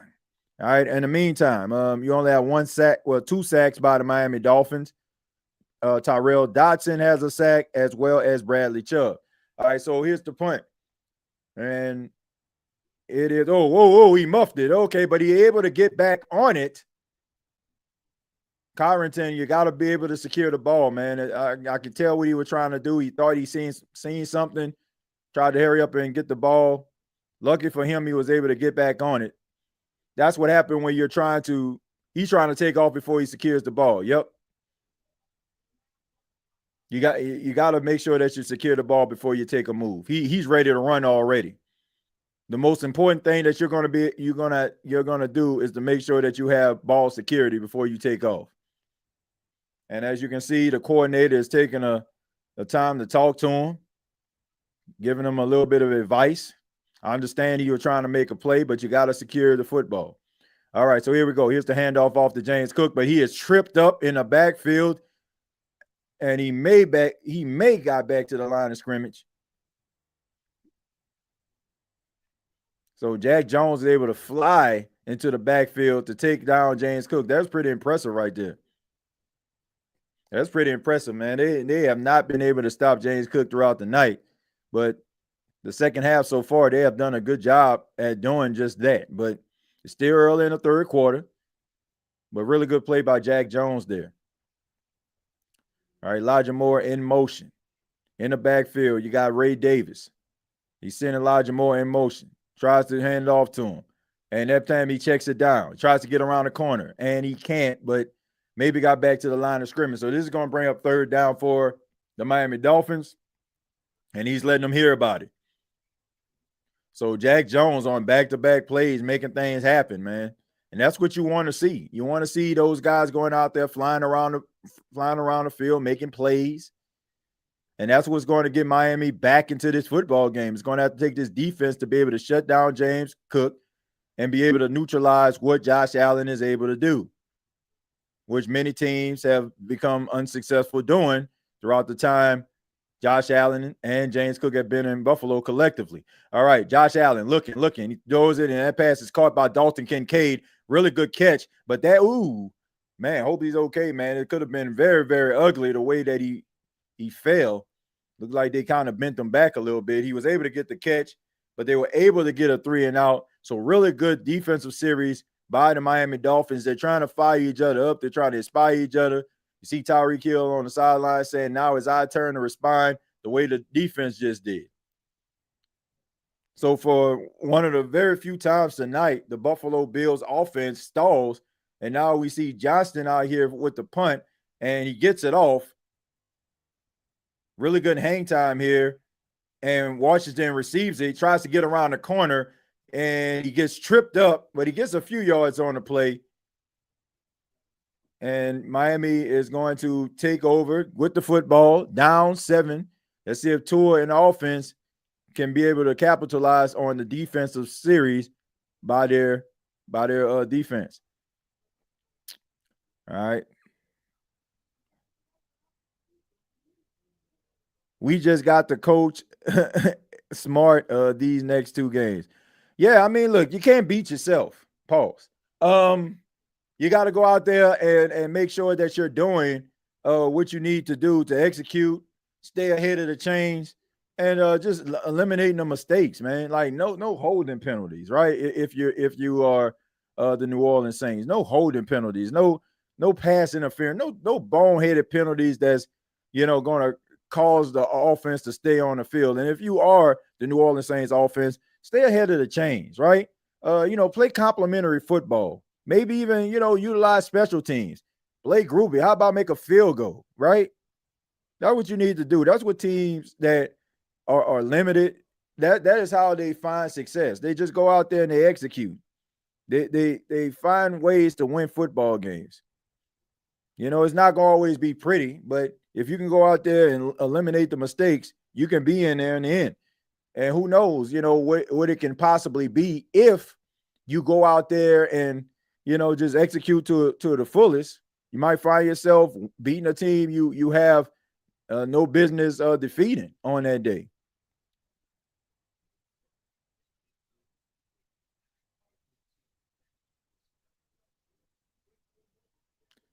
All right, so yeah, NBA 2K26. Man, I've been playing NBA 2K and I don't know how long. Like, I think the last NBA 2K I had maybe was 24, 23. That's probably the last one I.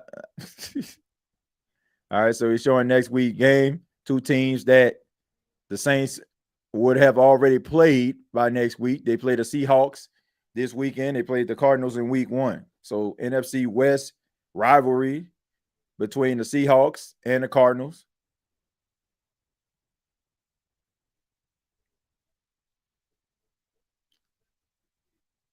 I don't know. I'm not a real big fan of this offense of Miami tonight. It's like a lot of dinking and dunking. And I'm pretty sure that it probably has a lot to do with the fact that they're respecting the speed of the wide receivers of Miami with Jalen Waddle and Tyreek Hill. But it's a lot of short, intermediate throws by Tua. All right, so here we go. Here's the handoff. This is to A-Chain, and he's able to get up the field. So he gets about 4 or 5 yards on the play.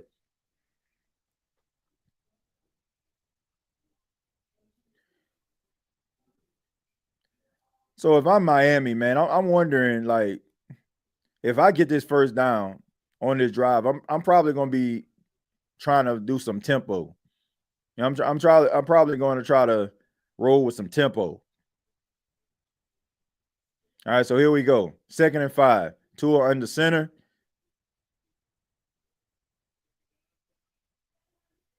All right, so here is the play action. He's looking. He throws the ball down the field, and Tyreek Hill falls down to the ground, so that pass is incomplete. It's good to see Benford still in the game, and Tyreek looks like he's limping a little bit.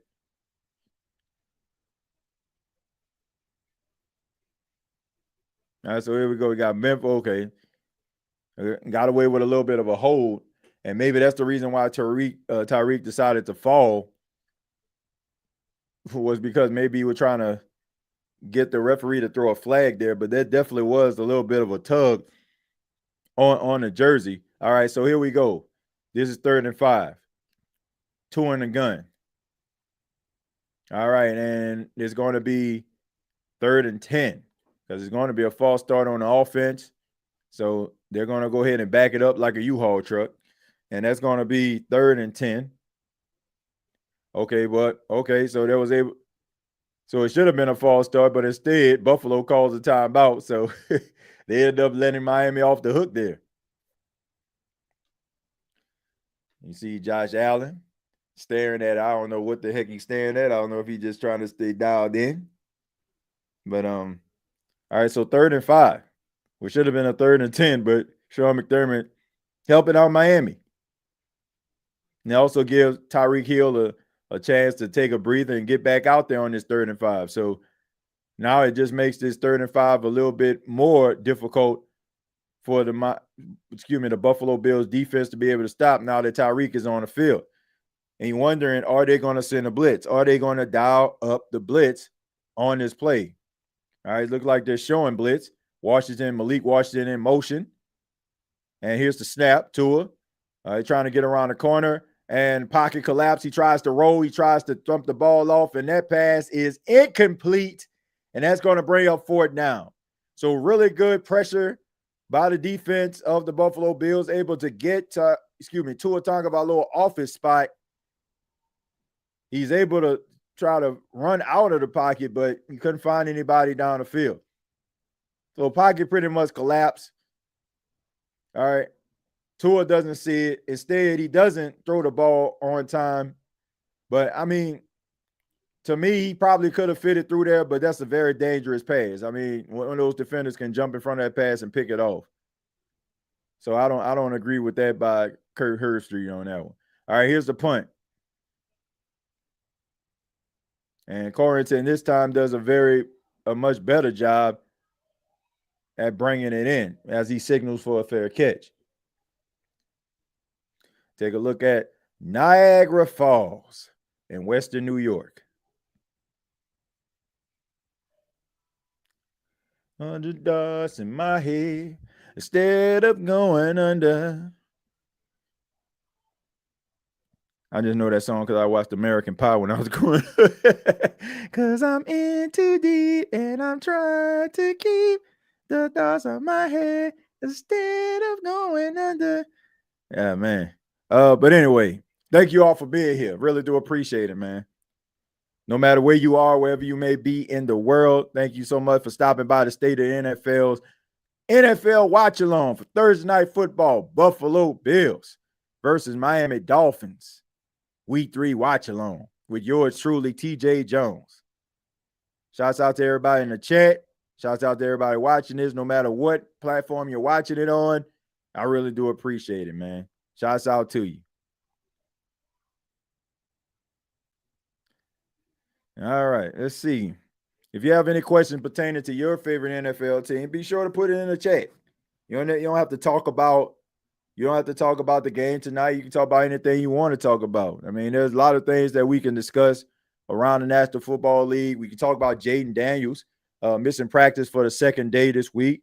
More than likely, Marcus Mariota will be the starting quarterback if Jaden Daniels can't go. And if Jaden Daniels can't go, it's a tough break for the Washington Commanders. But you want to make sure that Jaden Daniels is upright, especially, at the NFC East, really start to get into the thick of things, because it seemed like all the teams are going to be pretty formidable this season.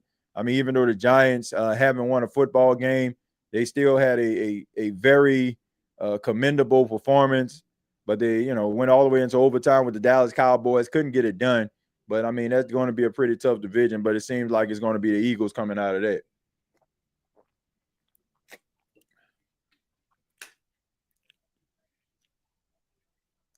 Home of the original Buffalo chicken wing.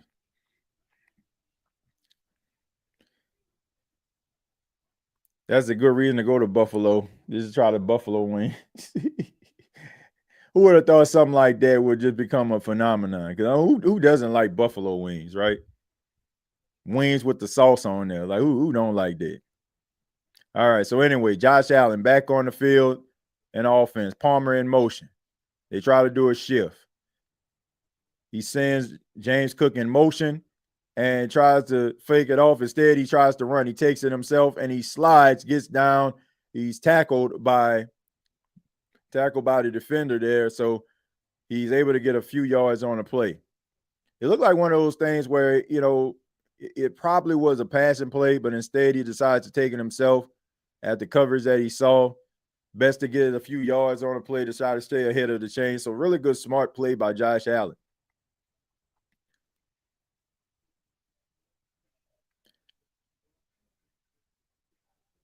All right, so Josh Allen on a 2nd and 6. This time he hands it off to James Cook. Very patient, finds a hole, runs up the middle, and gets about 2 yards on the play. So that's going to set up a 3rd and about 4, or a 3rd and 3, one or the other. So let's see if the Miami Dolphins defense can get Buffalo off the field again on a back-to-back 3 and out. So better performance so far by the Miami Dolphins run defense, being able to tackle James Cook, because he was able just to run wild the entire first half. All right, so here we go. Josh Allen in a gun, sends Kincaid in motion, comes back around, snap, and he's looking, throws, and that pass is caught, and that is by Shavers, Tyrell Shavers again on the play, making it happen.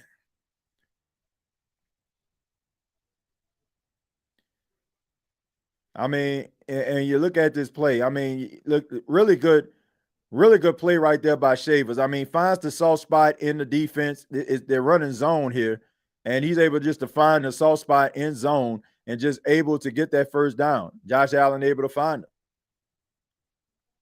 So taking advantage of opportunity, very limited opportunity for Shavers. Play action. Josh Allen rolling, tries to look, throws the ball down the field, heaves it up out of bounds. That pass is incomplete. Doesn't find anybody. It just throws it out of bounds.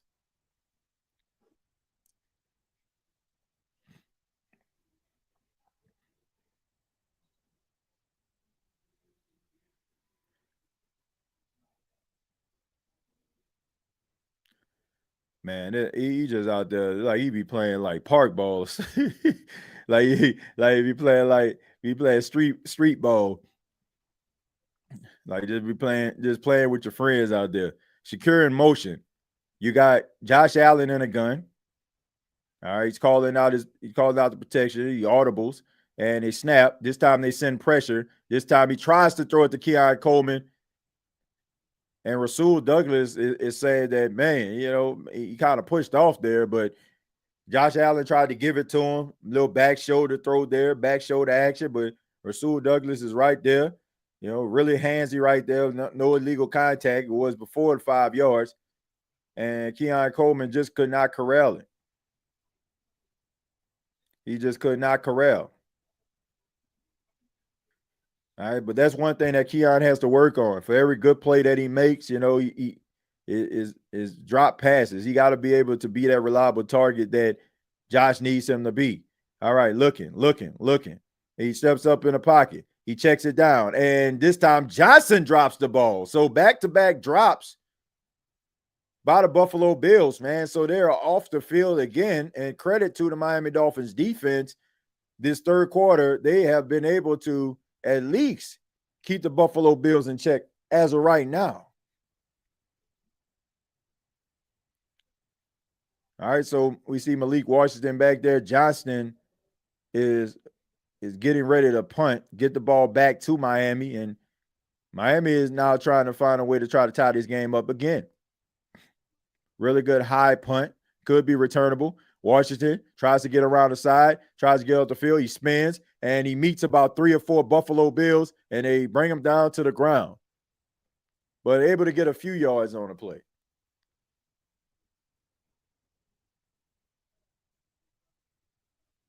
The Dolphins have the least intimidating logo in football, except maybe the Cardinals. Yeah. I mean, how well, I don't know if people know this, but I mean, the Dolphins, they are they're very aggressive animals. They can be.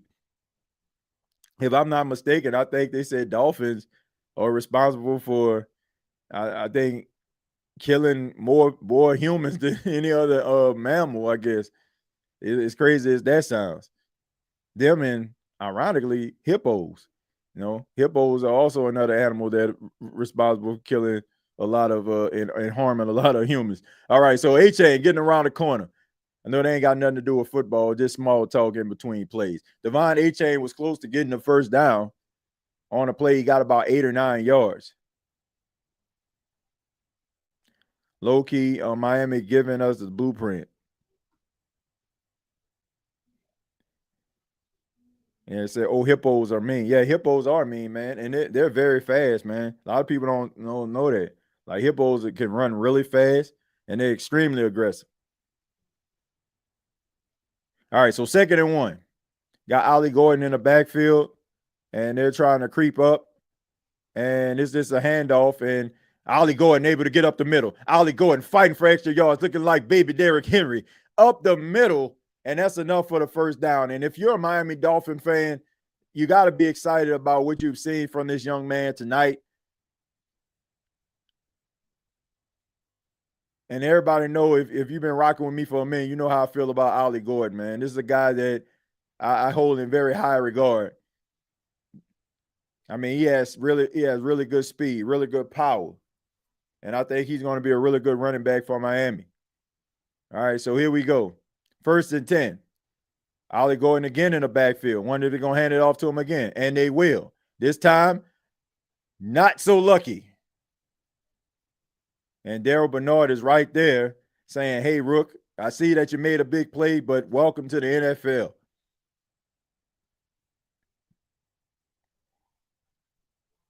All right, so Bernard, I mean, he's a really good down linebacker right there, plays a little bit of safety from time to time, and he's able to just run and just catches Ollie. I mean, that's textbook tackling right there. That's the way you need to be teaching kids how to tackle right there.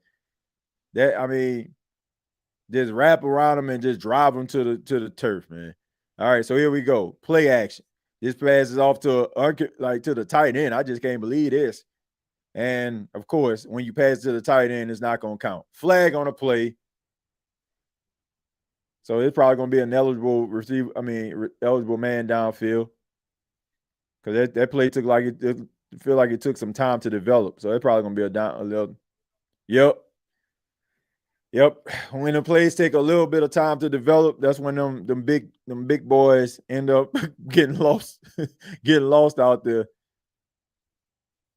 Yeah. When these plays take time like that to develop, yep. He stepped upfield. Yep. Got to be able to stay home, man. Can't get past that line of scrimmage.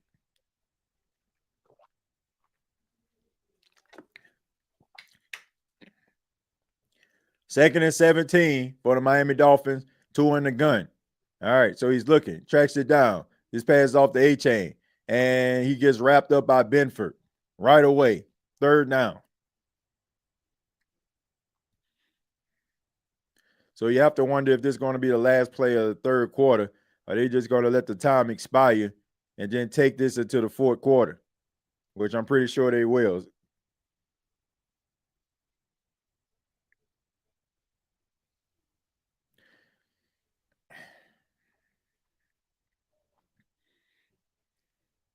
So this is the 4th quarter. Buffalo Bills are holding on to a 7-point lead, and Miami, when we come back, is going to be dealing with a 3rd down. Thursday Night Football Watchalong here on the State of the NFL podcast. It is yours truly, TJ Jones. And this is our first year doing the State of the NFL podcast, and I really do appreciate all the love and support that we have been getting so far since we've been doing episodes and videos and been doing these primetime live streams. Thank you all so much. I just ask that you subscribe to the channel to help the State of the NFL podcast to grow. Really would appreciate that. I want to say a blueprint to beat Buffalo is a short week. Well, look, this is a division. This is a divisional game, folks. This is a divisional game where, you pretty much know your foe. And that's the reason why, some of these short week games, if you notice on Thursday night, they're divisional games. Because with your division, it doesn't take as much preparation as it would for, a a team that you don't often play. Like, this is an AFC East matchup. Next week is going to be an NFC West matchup. So, State of NFL, best indie podcast in football. Well, look, I appreciate that, man. Thank you for that. We just trying to grow over there, man. We trying to grow and just have a good time. And I always have a good time when I'm doing these live streams and these watch-alongs with each and every one of you. Hopefully, I'm not putting people to sleep. I know it's late. It's about 10:30, or close to 10:30 Eastern, where I am. I know it's probably like around 9 Central, 9:27 Central, where you all are, and some of you are trying to just get through that Friday on tomorrow to get ready for the weekend. Yeah, but thank you all for spending a little bit of time with me here on the State of NFL channel or whatever channel you're watching this on. I really appreciate it.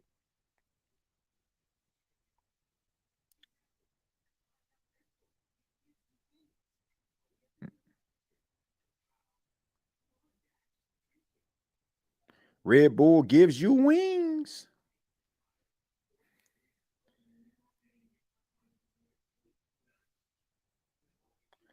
I don't know, man. I don't know who makes these Red Bull commercials. I just don't, I don't get them. And then they make the characters all jittery and stuff like that. So, like, why would you want people to be thinking about being jittery by drinking Red Bull? But I digress. 3rd and 14. You got Tua Tagovailoa in the gun, A-Chain in the backfield, quick pass right there. That's to Malik Washington. They tried to throw it backwards, and I don't know what the heck going on with that. Trying to do some old Notre Dame 1950 play that just makes absolutely no sense. How about just trying to call a play that gets you beyond the chains? But, well, maybe that's the whole plan. Maybe they knew they were going to go for it on 4th down. So that's the reason why they decided to go for that 1950 for the annexation of Puerto Rico type play. But anyway, 4th and 4 for the Miami Dolphins. If they don't convert, it will be Buffalo ball, turnover on downs. Tyreek in motion. Snap. And that pass is caught by Jalen Waddle. When he gets up the field, he gets to about let's just say about the 22-yard line right there. So a 15-yard conversion. All right. So you're sending Jalen Waddle more on a drag route there, most like a little mesh route, mesh concept right there, just a crosser going across the field. And Jalen Waddle got that speed. It's just going to beat Tre'Davious White across the field for the 1st down. So not eye-popping numbers for Tua. He just eclipsed 100 yards, but, a lot of dinking and dunking, but staying on task. Hand off to Devon A-Chain. He cuts up the middle, straight through, and he gets tackled. But it's going to set up 1st and goal for the Miami Dolphins. So for one of the first times tonight, we see the offensive line being able to get the defensive line of the Buffalo Bills going backwards. All right, so here we go. 1st and goal for the Miami Dolphins. Tyreek in motion. Handoff. A-Chain. Tries to fight. This time he gets picked up and slammed to the ground. And that was, I believe, by Thompson. And that's going to set up 2nd and goal. So Buffalo is like, don't push your luck. He was able to get about 15 yards on that run, but don't push your luck. All right, so here we go. 2nd and goal. I'm guessing here it's probably not going to be a run play, maybe more like a little boot action going, more of a rollout by Tua.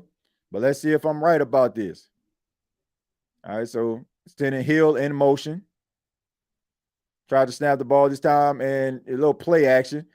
Throws it back in the end zone, and that pass is caught to Tyreek for the touchdown. And he hits the backflip, the famous Tyreek backflip. And what a pass by Tua, and what a catch by Tyreek. And that is exactly what the doctor ordered for the Miami Dolphins. And now they are an extra point away from tying this game up yet again. So let's see how it happened.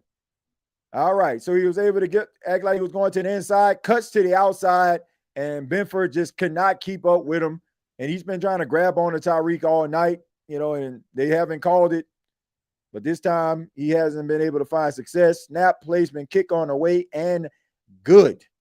So the Miami Dolphins tied the game up at 21, and Tyreek Hill is able to get the ball into the end zone. Ladies and gentlemen, we got ourselves a football game. And Tyreek hits the backflip just for good measure. I'm actually trying to look for my phone. Must not brought it back with me.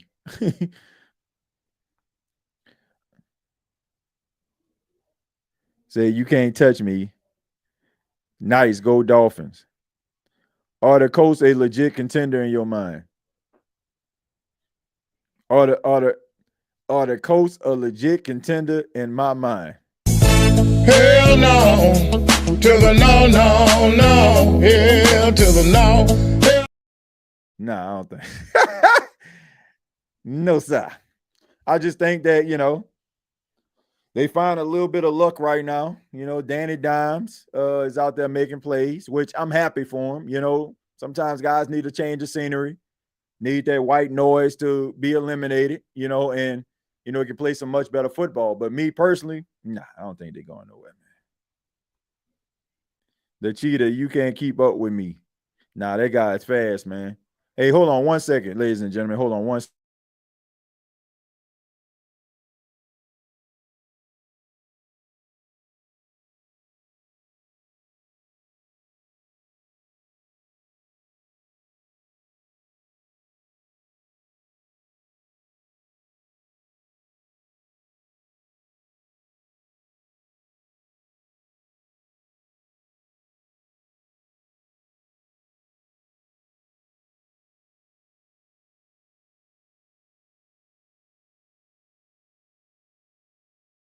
All right, and we're back. I had to get my phone real quick. But ladies and gentlemen, the game is tied, and it hasn't been like one of the most electrifying games you ever seen, but it's been extremely competitive, and that's all you can ask for. If you're a Miami Dolphins fan, you got to be extremely optimistic after seeing your team out here continuing to fight against the Buffalo Bills, who have been one of the most red-hot teams in the NFL. But just a really good play. You see Tyreek going inside, but he runs more like an in and out there. And Benford is just lost, man. I mean, when he hit that second move, man, he just had no chance. So really good connection right there between Tua and Tyreek. And all of the different things that have transpired between the offseason and early this season. It's good to see those two on the same page. All right, so Buffalo gets a chance to get the ball back, see if they can respond. And Carrington just pretty much takes a knee right here. So that's going to bring the ball to the 35-yard line. So really good field position, man. Really good field position for Josh Allen and the Buffalo Bills. 18 of 23, 160 yards, 2 touchdowns. James Cook, 12 carries, 81 yards and a touchdown. So really good, solid performance tonight by Josh Allen and the Buffalo Bills. Can they finish this game? Can they finish strong? Can they get the ball into the end zone? Can they take a 3-0 lead and make this very, very complicated for the rest of the AFC East to be able to keep up with them? They already beat the Jets, looking to beat the Dolphins. So you'll have yourself about a two-game advantage in the division. Here's a handoff to Cooks. Cooks getting around the corner. And he gets enough for the first down on the toss play. So probably the best run of the second half for James Cook. So he got a little motion there.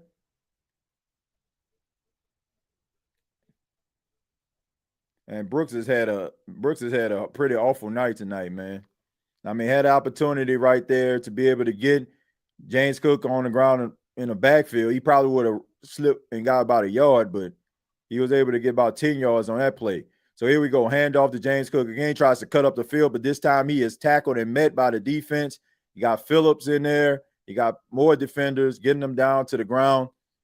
And as we look at this, 71 total yards after contact, 5.9 yards after contact per carry. So James Cook, I mean, he's getting past the first guy that tries to bring him down to the ground, and that's the most you can ask for if you have yourself a running back, and he's a very talented one.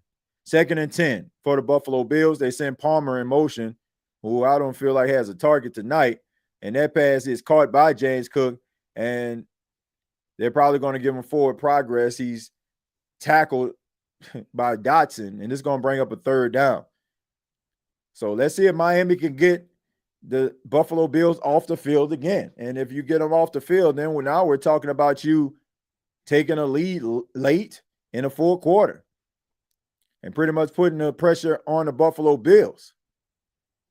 So let's see if Josh Allen and the Buffalo Bills can be able to convert on his 3rd and 7. 10:30 and counting in the 4th quarter. Josh Allen gets the snap. They bring the pressure, and that pass is tipped up in the air and incomplete. He tries to get it to Elijah Moore, but that pass is incomplete, ladies and gentlemen. So really good defense, really good stance right there by the Miami Dolphins. Once again, they try to get it to Elijah Moore. He tries to try to get a little cut, but guy in his hip pocket right there, and that pass is just incomplete. It had no chance.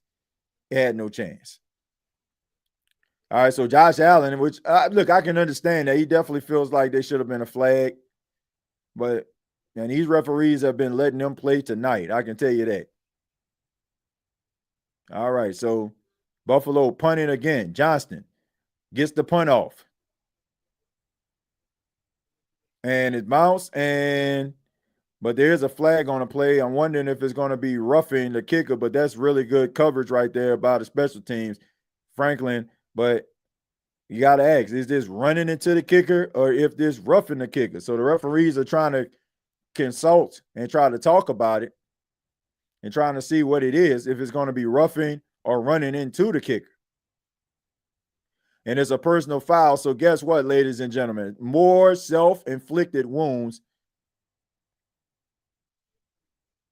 More self-inflicted wounds by the Miami Dolphins. I mean, you tried to get the punt, and you basically just roughed the kicker. And we all know kickers are like those referees in WWE. You know, you get close to them, you knock them down, you'll think that they got knocked out cold. But what a bonehead decision right there. You got to be more smarter than that. And now you basically give Buffalo a fresh set of downs. And credit to Johnston, you know, during his famous acting impression. He should have won an Academy Award for that one. But anyway, 1st and 10 for the Buffalo Bills. Hand the ball off to James Cook, and he barrels forward for about 5 yards on the play. If you give a monster extra life, he is going to make you pay. And right now, it seems like the Buffalo Bills are trying to make a pay. And Mike McDaniel is hot because he understands what that actually meant. You had a chance to get a really good football team off the field, and you have a mistake like that, man. And hopefully Miami can be able to stop them. But, man, what a momentum killer.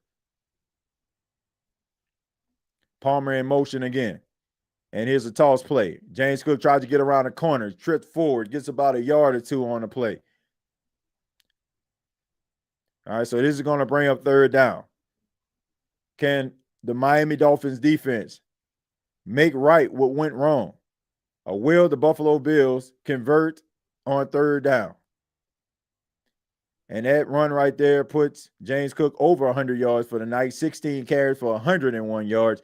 3rd and 1. And the clock continues to tick as we get later and later into the 4th quarter. Hawks in motion. And they hand it off to Ty Johnson, and Ty Johnson gets the 1st down.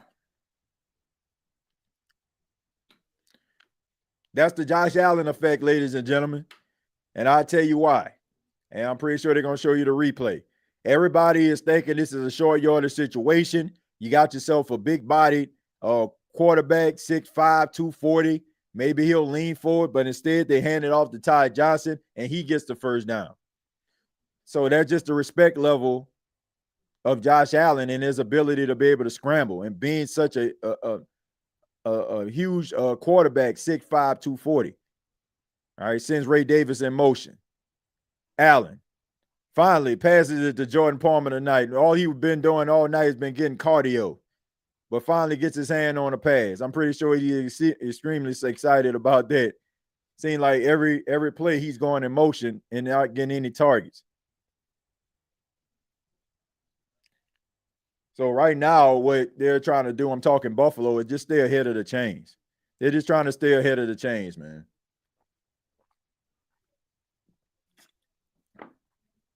Second and 5. Shakir in motion. Motions around the backfield. And they toss it off to him. In stride. Gets around the corner. 10-5. Touchdown, Khalil Shakir.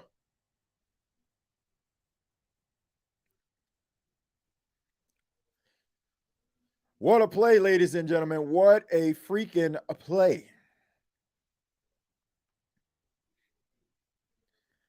I might need to steal that one.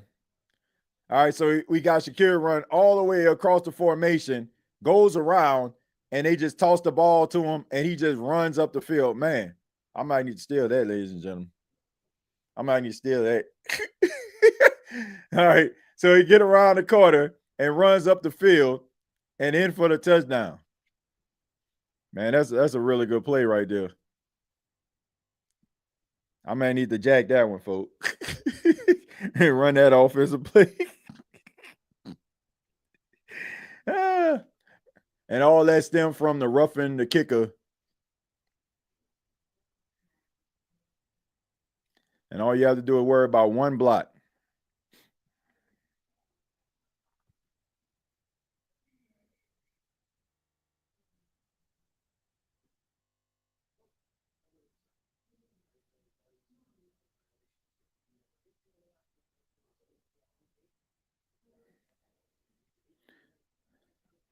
Stupid penalty potentially cost them the game. Yeah, that didn't make any sense. It's more like the punter roughing the Finns special team. Yeah, that's crazy. You look at the Bills punter wrong and you get a flag. Finns gift wrap that tutty. Sure did. Are we going to see you and your brother collab again? Yeah, man, I'm pretty sure we will. You know, shouts out to my big brother EJ, man. I mean, he's still extremely supportive. You know, and he probably pop into the chat every now and then, but I'm pretty sure that's not out of the realm of possibility.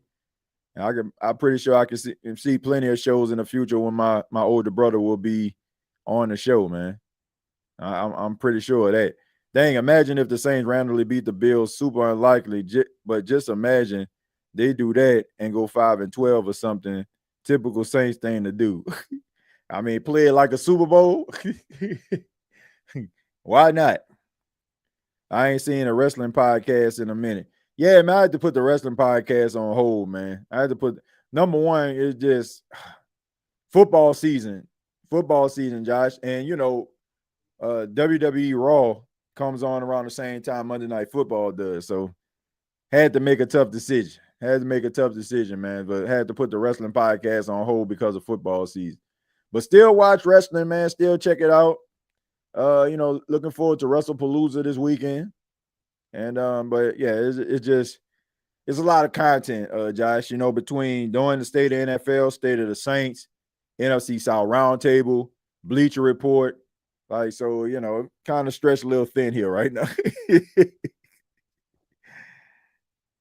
Cena has 6 appearances left. Yeah, I know, right? Any given Sunday, though, TJ, you never know. I mean, it's not out of the realm of possibility. You know, like, I know some people feel like there's no chance, but I mean, I think they got a chance, but we'll see. I want to keep my fingers crossed for that one. I mean, technically everybody has a chance, no matter, you know, how bad you are. Everybody has a chance to win. You exist only to give us content. I think my wife and my son have something to say about that. But yeah, man, look, I enjoy giving content. But here he barrels forward. Excuse me. I actually I like that guy, man. That kick returner was the guy that was giving the Saints the business against the who was with the Broncos during preseason. I don't know if y'all remember, but he was giving the Saints the business out there. So a lot of crosses, man. They call them mesh concepts. I'm stealing that play, man. Hey, I'm stealing that play, folks. I'm with my notebook at. About to write that one right now. Man, that was a good play. Hold on, let me go ahead and write that down while I'm still thinking about it. I'm still thinking about that play that they just ran with Shakira. All right, so 1st and 10. You got Devon Achane. He gets a few yards on the play.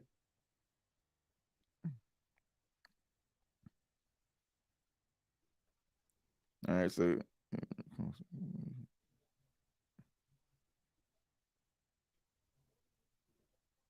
all right, I had to write that down, folks. I had to remember that play. I gotta show that to the team. Salute TJ, love you, bro. After show boy in the building. Play action for Tua. Tried to throw the ball down the field, and that pass, was incomplete. Tyreek tried to get it, but he just couldn't bring it in. Man, St. Cliff, thank you so much for being here, man. Shouts out to all the after show boys out there. Shouts out to them after show boys. Shouts out to them after show boys. They be tweeting and be posting. They be tweeting and be posting. They be tweeting. Yeah, them after show boys. They be tweeting and be posting. They be tweeting and be posting. They be tweeting. Yeah, them after show boys. Out to all the after show boys, after show girls out there. 3rd and 8 for the Miami Dolphins. Tyreek Hill in motion and looking. And that pass is caught by Jalen Waddle enough for the first down on a 3rd and 8. So once again, Tre'Davious White having a very difficult time against Jalen Waddle again.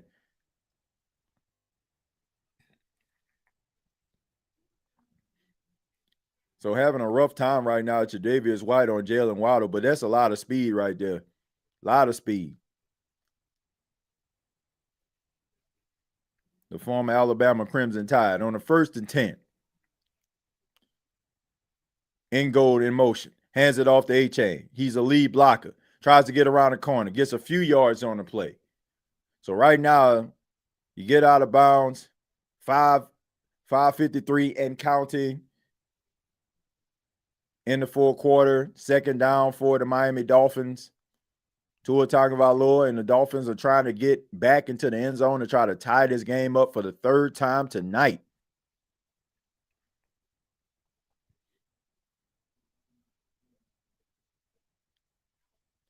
So a lot of quick passes right now for Tua. You know, it's probably is best, for having him with these timing passes. All right, so here we go. Really good protection. Instead, he checks it down to Hill. Hill tries to get around the corner, gets a few yards on the play, so makes this thing 3rd and very manageable. So 3rd and 4. So 3rd and 4, almost a little under 5 minutes left in the game. And you have to believe that regardless, this is probably going to be 4th down territory. You got all 3 timeouts, but you do not want to give Josh Allen the football back. You probably will never see it again.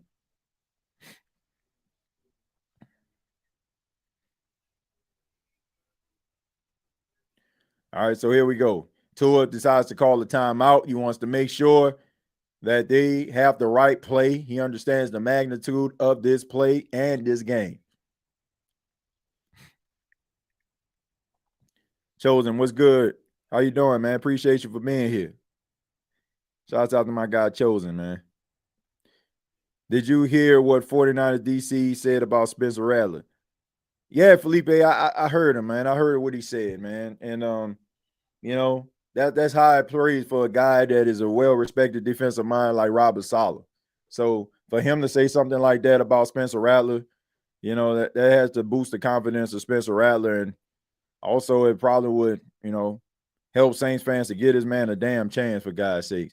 $5 for watching you for 5 years. LOL. Love the content, brother. Keep grinding. Trizzy, thank you so much, man. Appreciate that love, man. 3rd and 4. And once again, goes right back to Jalen Waddle, and he gets out of bounds, and that's going to set up a 1st and 10. So once again, goes right back to Jalen Waddle. And right now, man, these members of the Buffalo Bills secondary are teetering right now. That was a really good play development right there.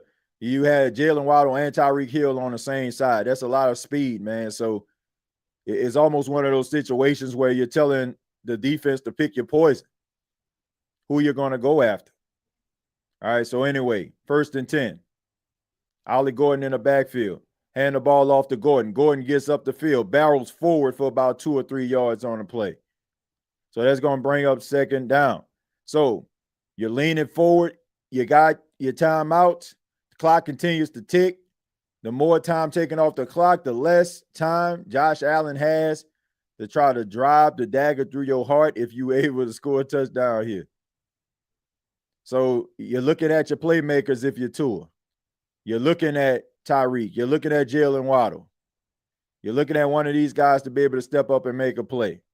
Hill in motion, the tight end. Tua in the gun. Turn around, and they do a reverse play to Malik Washington. He goes around, and he's able to get forward, depending on the spot. It looks like he had enough for the 1st down. Let's see if they're going to give it to him, but from the looks of the referee, it looked like they're going to say he's short. But really good effort by Malik Washington right there on the end around. So on the 3rd and 1, what are you going to do here? Are you going to hand the ball off to Ollie Gordon? Big 230-pound running back. Okay, so they decided to give them the 1st down. Depending on the spot, I assume they must have used the technology there. But I agree, man. Like, if you look at him, man, it's pretty clear that he had the 1st down. So really good effort right there by Malik Washington, lunging forward to be able to get that 1st down.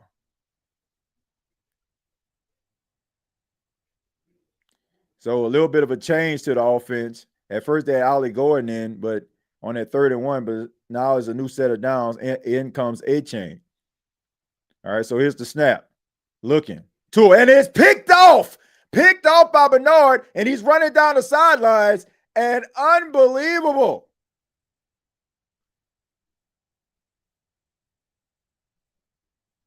Unbelievable. Tua Tagovailoa on a 1st and 10.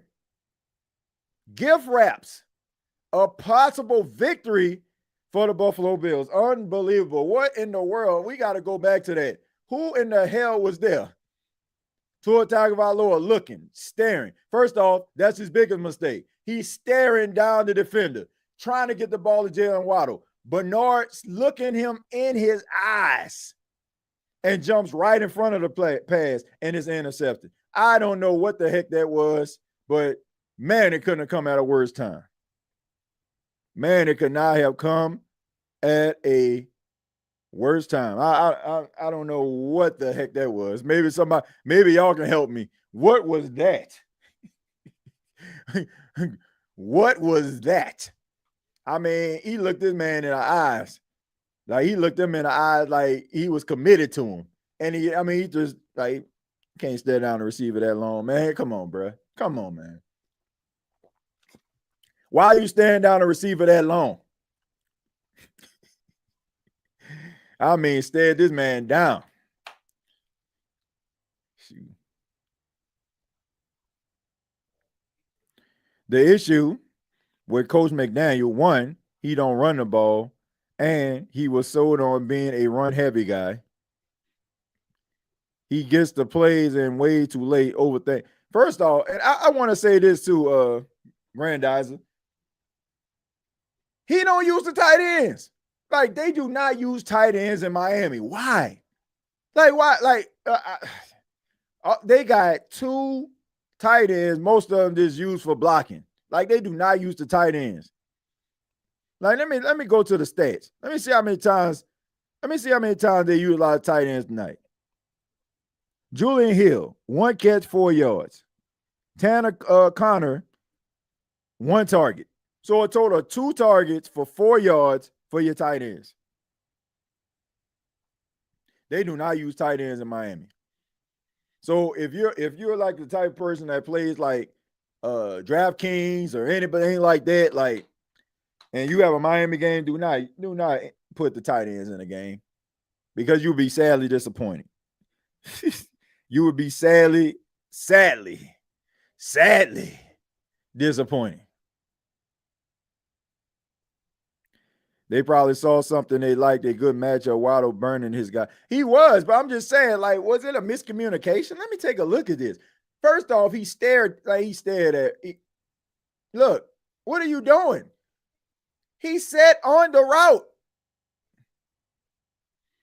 Like, how do you not see this guy? I mean, he sat on the route.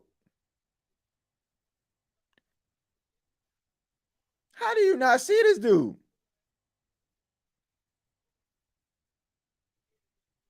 I mean, that was about it. Like, he gave this guy the football. Like, what is going on? Like, how do you not see him sitting on that route?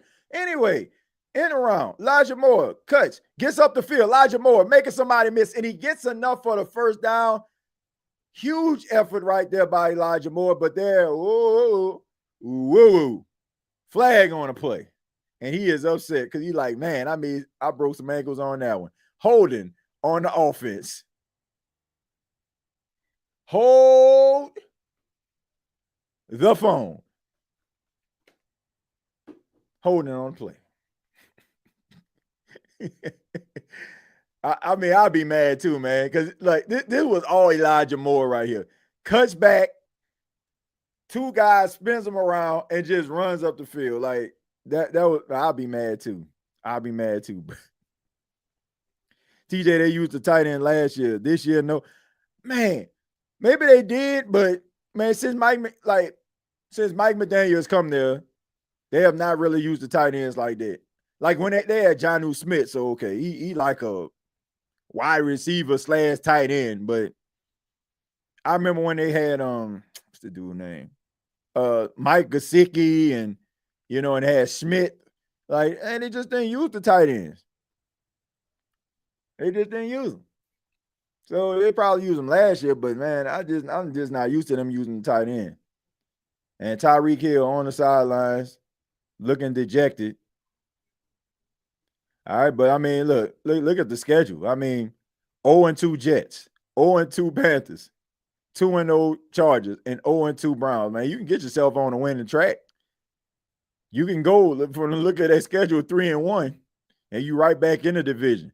Then Buffalo got to play the Saints. I see about 3 straight wins for the Buffalo Bills. Well, let me see, 4. I see. Well, look, they can actually beat every team on that list.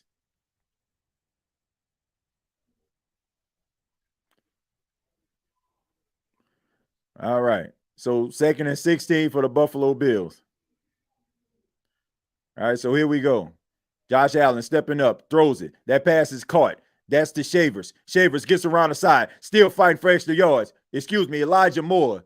That's enough for the first down. So Elijah Moore, after making that great effort on that juke move, is able to go right back to him, and Elijah Moore is able to get up the field.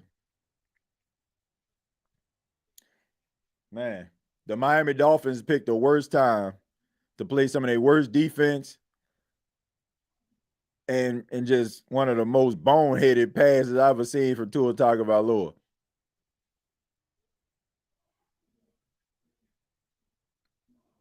But I believe that's what, the 2-minute warning, right? That's going to bring him to the 2-minute warning. And that should pretty much do it, man. I mean, you only got a chance to stop the clock one time. So this game is pretty much over, folks. It is pretty much over.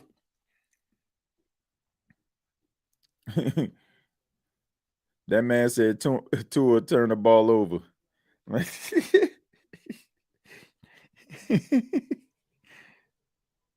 Yeah, he definitely turned that ball over. Yeah, they can go ahead and wrap this joint up, man. Put this thing in a nice little bow. This game is over, ladies and gentlemen.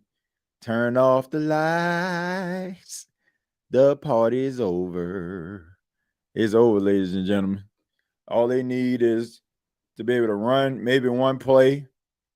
They can take a couple of knees and they can get up out of here with a victory.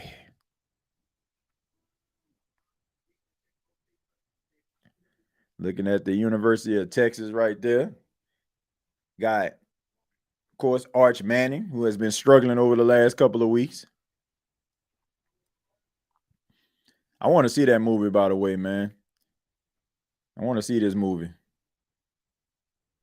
I want to see that movie, Him. Maybe try to take my wife on a date night to go see that or something. TJ, the Saints should look into Denzel Boston and a tight end after addressing the interior line this all season. Yeah, the Saints need to address the interior and the tight end position. I don't know why they trying to make Juwan Johnson the answer. He is not. I'm sorry. And I can say that, I don't have to be around. I ain't kissing nobody behind, bro. Like, we got to call it for what it is. Dude too sometime for me. He'll miss a wide open pass, but then turn around and chase a pass over two defenders. Like, help me make that make sense. So I don't care. Like, he caught that touchdown this past weekend and started barking at fans. Like, dude, man, get out of here. Like, go to the sideline. Go to the sideline. You missed a wide open pass on a third down that would have kept the drive alive, and then you want to turn around and start barking at folks. Like, man, miss me with that. I was at the 49ers game, man. They was deep. Yeah, I heard, man. You can hear it on TV. Sound like they was at Levi Stadium. It sounded like they was at Levi Stadium. All right, so here we go. And they just give it off to James Cook, cuts around the side, and pretty sure Miami's going to call their final timeout. They'll probably run the football again.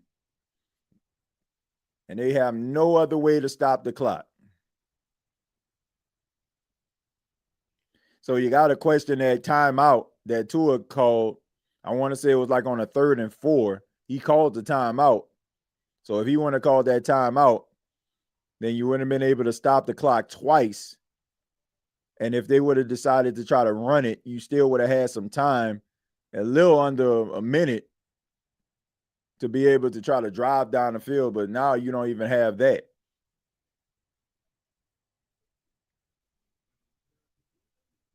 Terry Pagula, Bills owner, CEO, and vice president. He all that.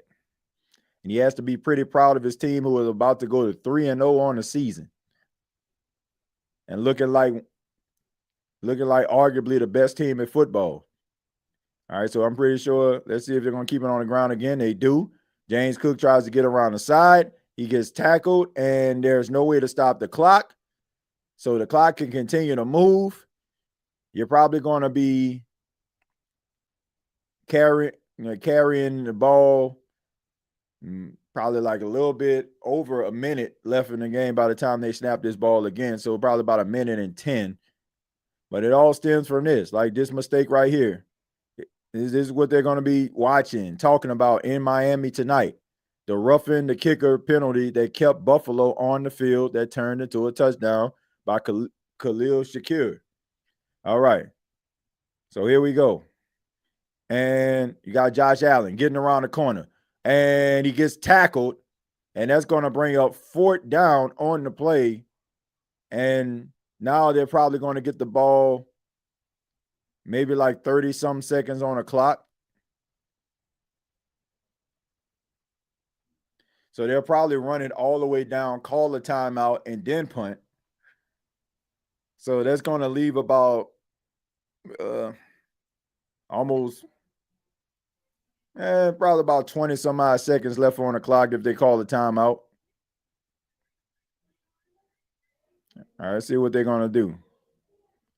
Are they going to snap this? And they're not. They're just trying to get them off. They're trying to force them to go offside. So about 27 seconds left on the clock. They call the timeout. And now the punt team is going to come on the field.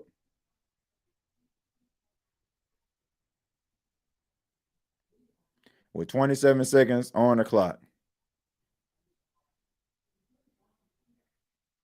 Scott Norwood. Man, you know Buffalo fans don't want to see this. Wide right. Mm-mm.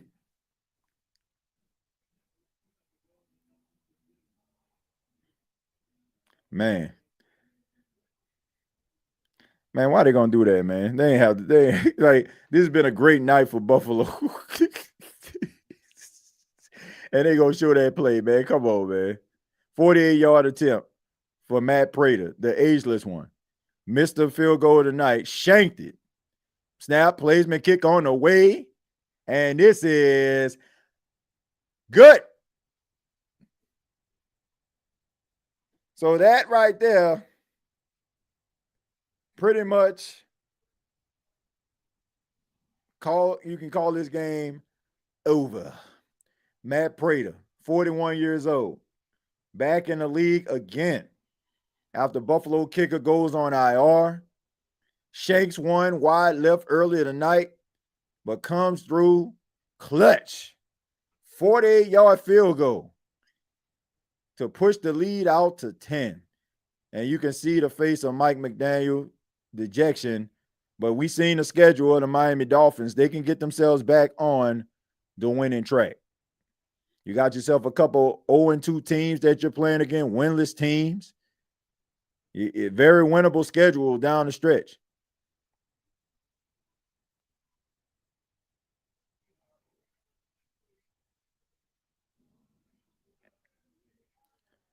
All right. Buffalo Bills look like they're going to be going to 3-0.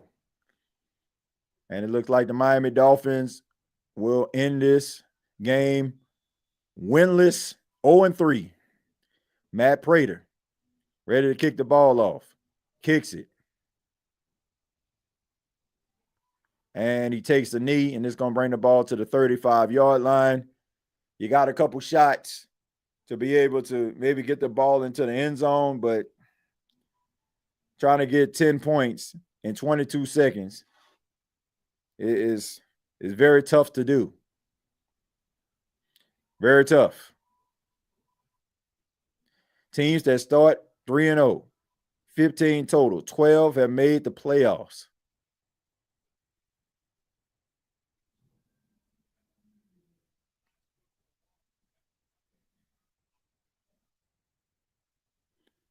All right, so here we go. You got quarters. Playing quarters defense. Deep. Checking it down. Connor getting some yards. Trying to get on the stat sheet. He gets out of bounds. So they're just trying to kind of dink and dunk it. Try to give yourself a shot to be able to throw the ball down the field.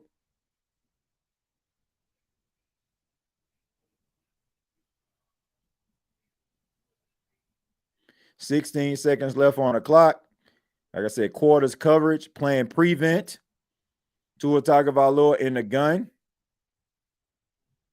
Trying to get his receivers down the field. Looking, throws the ball. I don't know what the heck that was. Incomplete. Yeah, Tyreek Hill right there. He sails it over the head, and it's incomplete, bringing up 2nd and 10. 11 seconds left on the clock.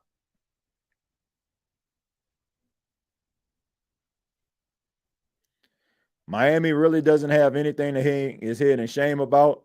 They came into this game. People just wrote them off. Felt like it was just Buffalo going to steamroll them tonight. They played pretty hard, man. It came down to a couple mistakes that cost them this football game, but there's some things they can build on. All right. Tua in the gun. Tries to throw it down. I don't know what the heck that was. And Malik Washington gets up the field.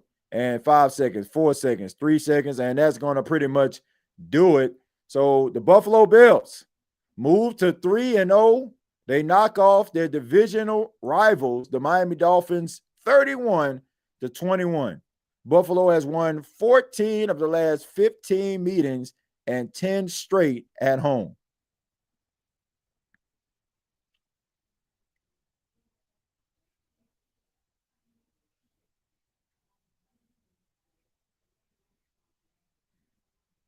So the Miami Dolphins still cannot figure out the Buffalo Bills problem.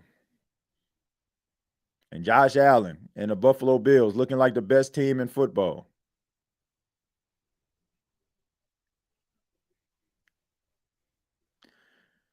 But this ended up being a pretty good game, man. I didn't think that we were going to see a very competitive game, based on what I've been seeing from Miami. But from right now, at least it looks like Mike McDaniel has this team still trying to be competitive. Now, I will say this. We've seen the schedule of the Miami Dolphins down the stretch.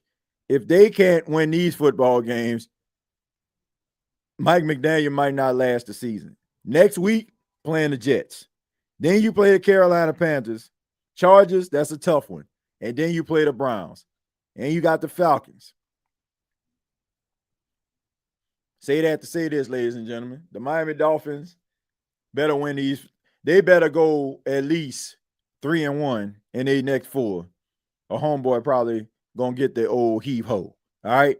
But I want to say thank you all for checking out this live watch-along. Appreciate that, man. Shouts out to everybody that's watching this for the very first time. We do this every single primetime game, all right? Every single primetime game. We'll be back next Thursday. NFC West, the Arizona Cardinals taking on the Seattle Seahawks. And let's also take a look also on Sunday Night Football this weekend. I want to make sure I get the game right.